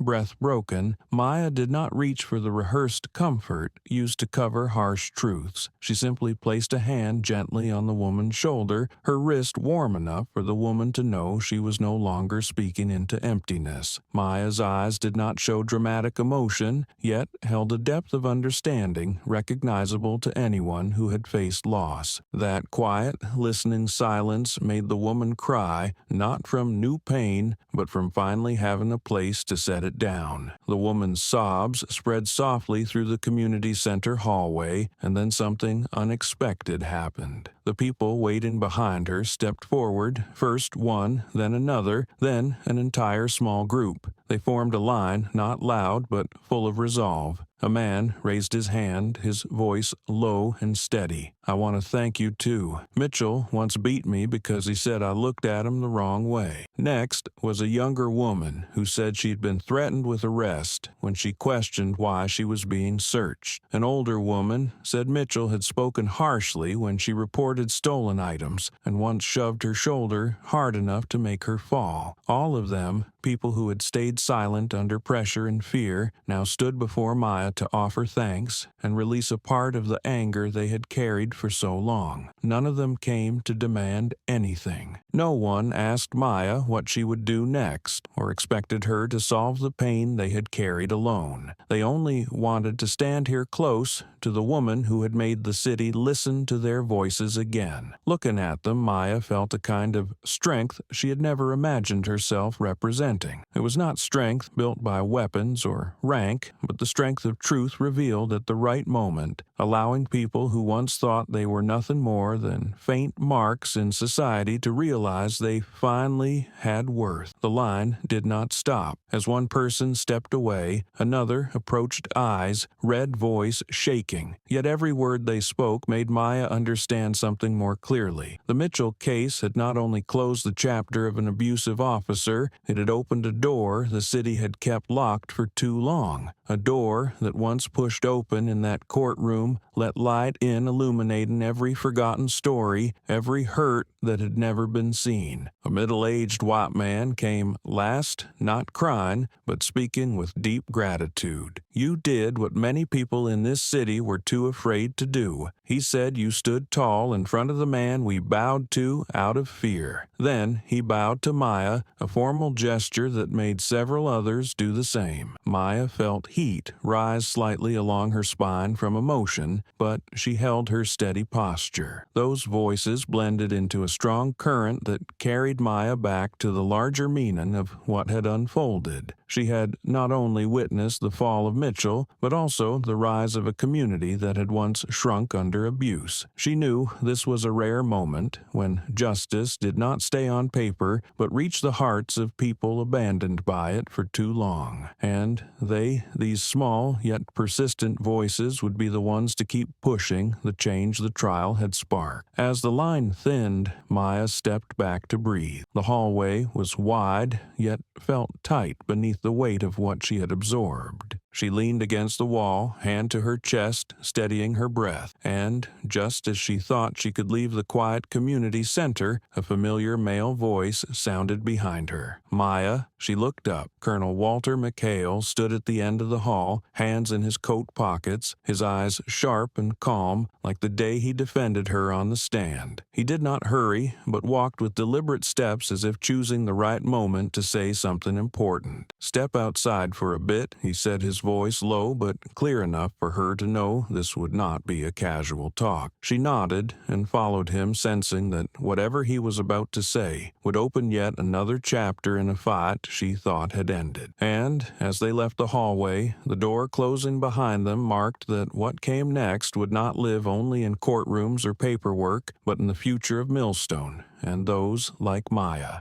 A light breeze slipped through the hallway gap, carrying the late afternoon warmth of a day that felt longer than any march Maya had endured in her military years. Colonel Walter McHale walked a short distance ahead, his steps steady and sure, but slower than usual, as if giving Maya room to keep pace without rushing. He turned into a small meeting room with frosted glass where the yellow glow of the lamp softened the quiet of the fading day. When the door closed behind them, the noise of the community center fell away, leaving a silence just right for a private conversation to take shape. He turned to Maya, not with the look of a superior assessing a subordinate, but with the gaze of someone who had seen too much hurt and knew that the simplest question was sometimes the one that needed to be asked first. "Are you all right?" he said. His voice held no pressure, no weight, only the warmth of someone who had watched Maya grow through missions where death stood closer than life. Maya straightened her shoulders, lifting by reflex the stance of someone trained to hold firm in any circumstance. "I have faced live fire," she said with a faint smile, small but bright at the corner of her mouth. That kick was nothing. Her words carried no boasting, only the truth of someone who knew what real danger felt like. The colonel looked at her with pure understanding. He knew her resilience was real, but he also knew resilience did not mean she could not be hurt. Maya could withstand pain, but what she experienced today touched a deeper layer, one she rarely allowed anyone to see. He did not sit. He stood near the table, resting a hand on the cool wood, breathing out softly as if gathering strength for what he needed to say next. "Maya," he began, his voice slowing, deepening each word chosen with care. "The most frightening thing is not when the strong hurt the weak." He paused, letting the room settle around the words. "It is when a city starts to see that as normal." Maya did not answer immediately. She saw her reflection in the frosted cabinet glass, her posture still firm, yet her thoughts drawn to the truth in his words, a truth she had not fully faced today. Mitchell was not the first to abuse power in that courtroom, and if she had not been there by chance, no one knew how many more would have endured in silence. The most dangerous normal was the one shaped by long silence, the normal that allowed kicks, insults, and rough hands actions to become habits people believed could never change. She drew a breath, the dull ache in her ribs from the kick still lingering, but that pain was nothing compared to what she felt when she thought of the mothers, sons, and fathers who had come to thank her or cry from relief. She understood what the colonel meant. Millstone had not been harmed by Mitchell alone. It had been harmed by the silence of those too afraid to face what was wrong, because they believed they had no power to change it. And what weighed on Maya most was not the kick, but the truth revealed beneath it. She stayed quiet for a moment, looking down at her worn boots,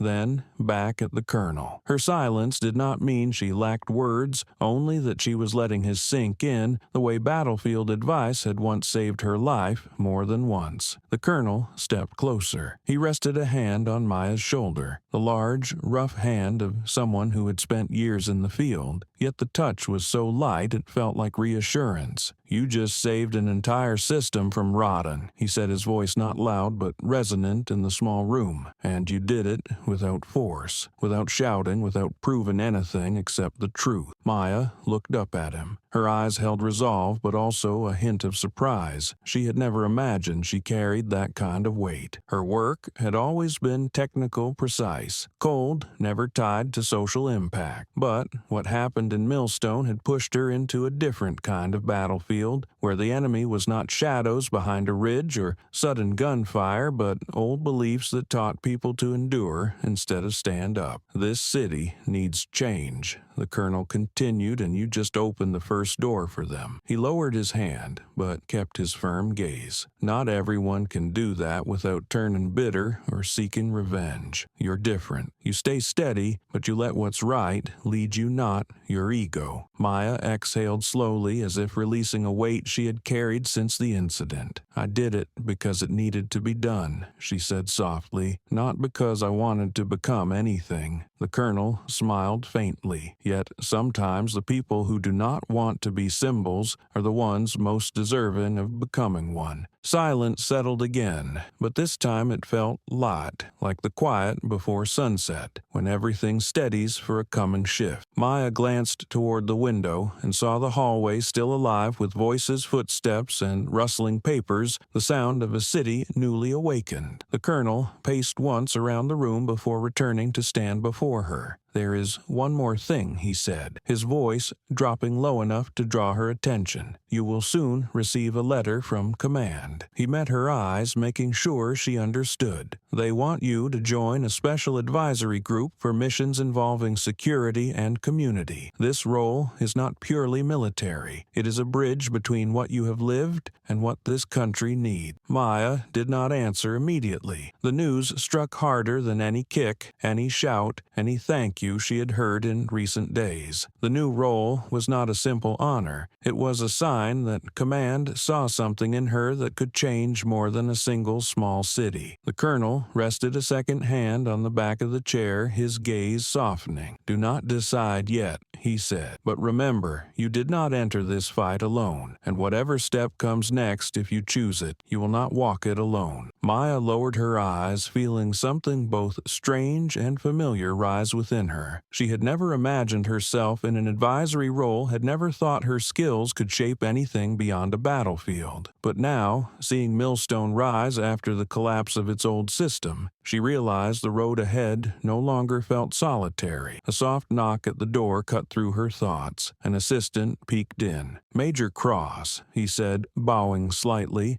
"Command wishes to send an official invitation. They are waiting for you to sign the preliminary document." The colonel looked at Maya with a light smile full of pride. "You see," he said, "I told you." Maya lifted her head, pressing her lips together to steady herself, yet her eyes had already brightened in a way she had not expected. It was not the brightness of pride, but of someone realizing she was standing before a new door, frightening yet full of promise. Maya had been invited to command, and that new door was waiting for her to cross.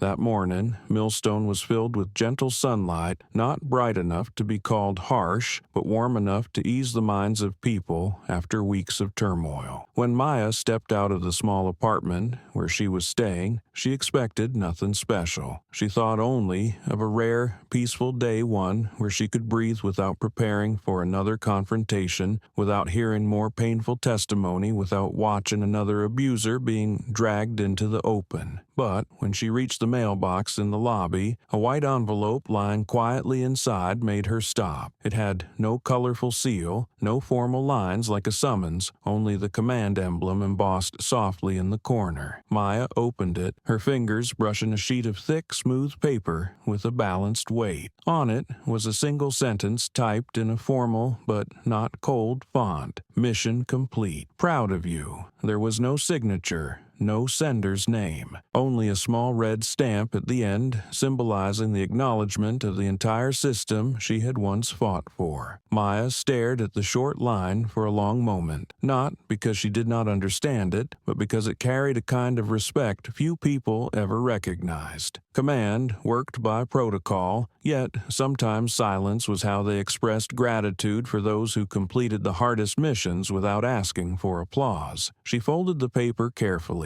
and placed it back into the envelope. She knew it would never be displayed, never mentioned at any meeting. It was not a commendation, but a recognition from those who truly understood the value of quiet action. For Maya, that was enough. Honor was never what she sought, and recognition did not make her stronger or weaker. But it confirmed that what she had done had not vanished, had not been dismissed as an isolated incident, but had become part of the city's path toward change. Perhaps even part of the system's path. Later that same day, the local communications officer reached out to ask whether she wanted to attend a small appreciation ceremony or receive a military honor. Maya listened to the entire invitation, then calmly said she didn't want any ceremony. I did my duty. She said, her voice soft but clear, not to receive a medal. The person on the phone went silent for a moment before agreeing, even though Maya could not see it. They knew warriors like her did not enter battles for rewards, but because someone else would suffer if they did not. Declining the medal was not modesty. It was who Maya was. She did not like standing before crowds to hear others retell what she lived through, nor did she want to see her name used in articles to decorate someone's political message. She knew the worth of an action lay in who it saved, not in how many times it was repeated. She understood that some victories did not need lights, and some heroes did not need a stage. That afternoon, Maya decided to visit Aaron, the teenager she had stepped forward to protect during the first hearing. His home was in a quieter neighborhood than she expected, with rows of maple trees shedding leaves on both sides, forming a golden path in the sunlight. When she reached the door, Aaron was the one who opened it, his face lighting up as if he could not believe she had actually come. Major Cross, he blurted, then corrected himself shyly.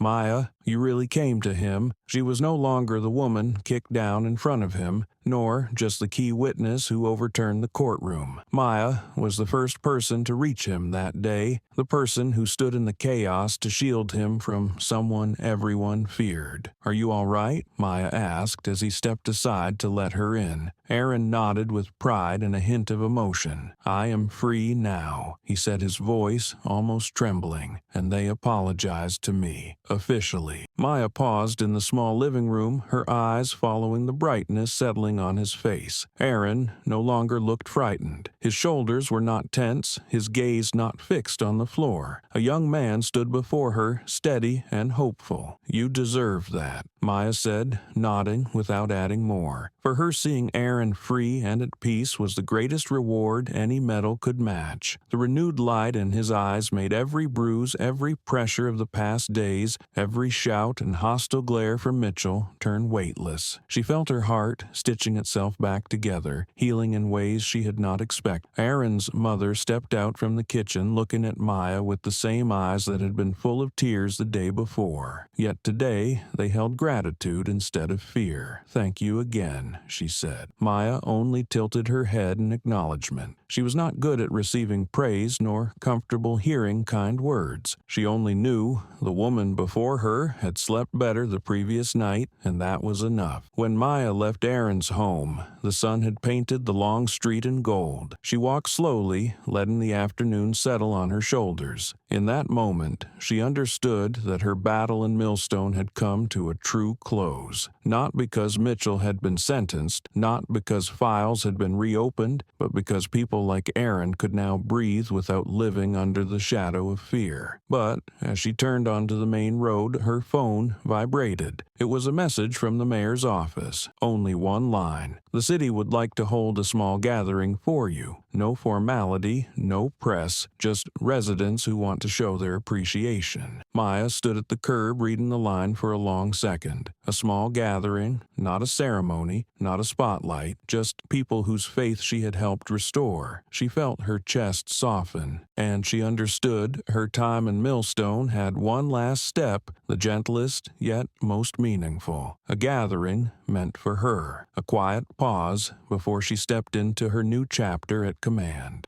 The small gathering was held in the city's old hall, where the ceiling sat a little low and the warm yellow lights spread across the rows of seats like the quiet breath of a community that had finally found its faith again. There were no banners, no flags, no drums or cameras. Only the people of Millstone sat together in silence, waiting for the woman who had shifted the heavy air of their city in ways they never expected. When Maya pushed the door open, the soft chatter tapered off. She wore no uniform and carried no sign of rank or title. She wore a simple shirt and dark pants, looking more like someone out for an easy walk than someone stepping into a gathering held in her honor. No medals hung on her chest, no spotlight shone on her shoulders. She stood there as part of the crowd, an ordinary person who had lived through a story she still was not used to hearing her name attached to. But the silence spreading through the hall made one thing clear to them: her presence meant more than any medal ever could. A small girl, peeking from behind her mother, lifted her hand. Maya bent down with a smile, and the girl whispered, "Are you the one who made the bad police officer get arrested?" Her mother flushed, reaching for her daughter's shoulder, but Maya only gave a soft laugh, her eyes gentle. "I was just in the right place when someone needed protection," she said. People began asking her questions, not with idle curiosity, but with genuine respect. Someone asked whether she had been afraid when facing Mitchell. Another asked whether she knew how dangerous he truly was. But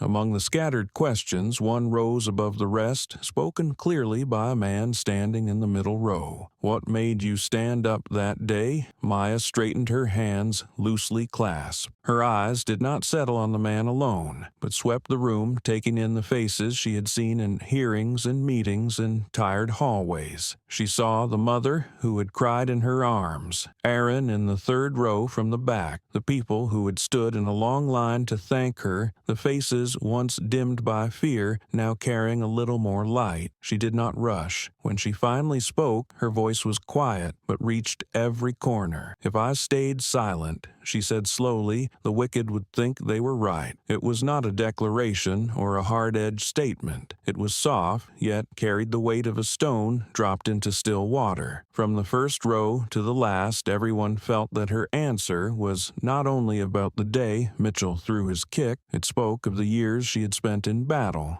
the choices she made, the lives she protected, and of this city where silence had once taught a man like Mitchell to believe he had the right to act as if he would never pay a price. An older woman began to cry at Maya's words. A young man tightened his fists as if something inside him had just unlocked, and a small boy sitting beside his father whispered, "So good, people have to speak up right." The father nodded gently, looking toward Maya with grateful eyes. The room grew warm in a quiet, steady way. No one applauded, as in a formal ceremony. No one cheered. They simply sat in that complete stillness, as if they needed a few seconds to understand that Maya's words were simple enough for anyone to grasp, but strong enough for anyone to remember. Maya stepped down from the platform, moving into the crowd, receiving handshakes, smiles, and soft words of respect. Someone placed a small flower in her hand. Someone else gave her a card, written in a child's crooked handwriting, saying, "Thank you for standing up for us." Maya slipped everything into her pocket, not to keep as trophies, but because she understood they were proof of the most important truth: the right voice always finds an answer. When the gathering ended, Maya stood at the doorway for a long moment, watching people leave the hall. They walked out with lighter steps. An elderly woman held her grandchild's hand. A father carried his toddler. A group of teenagers talked louder than when they arrived. Millstone had changed. Not completely, not instantly, but the first steps were unmistakable. As everyone cleaned up, Maya stepped onto the hall's front steps. Colonel McHale stood there, arms folded, his eyes following her with quiet pride. He nodded in greeting. Maya returned a small smile, and the two stood still, watching the sunset sink between Millstone's old buildings. "Mitchell's story is finished," Maya said after a moment, her voice drifting with the breeze. 10 years will take care of the rest." The colonel nodded. "But your story is not." Maya did not answer because she knew he was right. Her story was not tied to kicks or courtrooms. It was tied to the choice between silence and standing up, tied to the people who found their voices because of her. She looked toward the main road where storefront lights were beginning to reflect on the damp pavement. She knew the road ahead would not be easy, but she also knew she was ready. Justice did not walk into the light on its own. Someone had to push the door. And today, before a city newly awakened, she understood more deeply than ever, justice does not appear by itself. Someone must stand first. Her journey was not over. It had just begun. When the story closed, Millstone was no longer a dusty old city, dulled by long silence. What began as an ordinary morning in a courtroom had become a turning point that made an entire community look at itself again. From the moment Maya Cross stepped inside, her calm made those used to bowing their heads look up, and Malik Mitchell's aggression exposed what many had endured but never dared to name. The kick in that courtroom only activated a military device. It tore open the layers hiding the truth for years. From the moment Maya stood amid the chaos facing the hateful stare of an abuser to the moment the military arrived and her identity was confirmed, every turn pushed the entire city out of the paralysis it had lived in for far too long. Colonel McHale stepped up as a witness not only to protect Maya, but to remind everyone that some values cannot be trampled even when people have grown used to watching them trampled every day. And when Mitchell was investigated and his files exposed, the people realized they had been living beside a deep pit no one dared acknowledge. The widening investigation was not meant to punish one man, but to illuminate what had been buried in the dark. Old victims stepped forward, telling stories they once believed would stay buried forever. The truth about the drug network, the beatings, the covered-up abuses struck the system like blows against a cracked wall. And when Mitchell was sentenced to 10 years in prison, that punishment was for more than him. It was for the fear that had kept many people silent. The greatest change came from the smallest things: a thank you, a relieved smile, an eye that no longer looked away. When Maya walked the streets after the trial, people smiled at her, not because she was a SEAL, but because she did what they could not. She received no medal, stood on no stage yet. She earned the trust of a city waking from a long sleep of power unchecked. Her visit to Aaron, seeing him freed and offered an apology, made her path more meaningful than any formal praise. The small gathering held for her was the gentle period at the end of the story where people did not ask about victories, but about her purpose. Maya's answer, simple yet lasting, reminded them all, If I stay silent, the wicked will think they are right. Her words were not limited to the courtroom, but spoke to every place where injustice hides every moment. Fear tells people to bow instead of stand. Maya's story closed with quiet peace, yet its weight continued to ripple outward. It reminded everyone that justice does not appear because we wish for it, but because we face it, speak it, and believe that one person's action can touch the lives of many. Maya did not change Millstone with military strength, but with resolve, compassion, and an unyielding refusal to accept what was wrong. These qualities saved not only Aaron, not also the city, and the belief in goodness in a world that too often leans toward power. The lasting lesson was not that Mitchell was punished,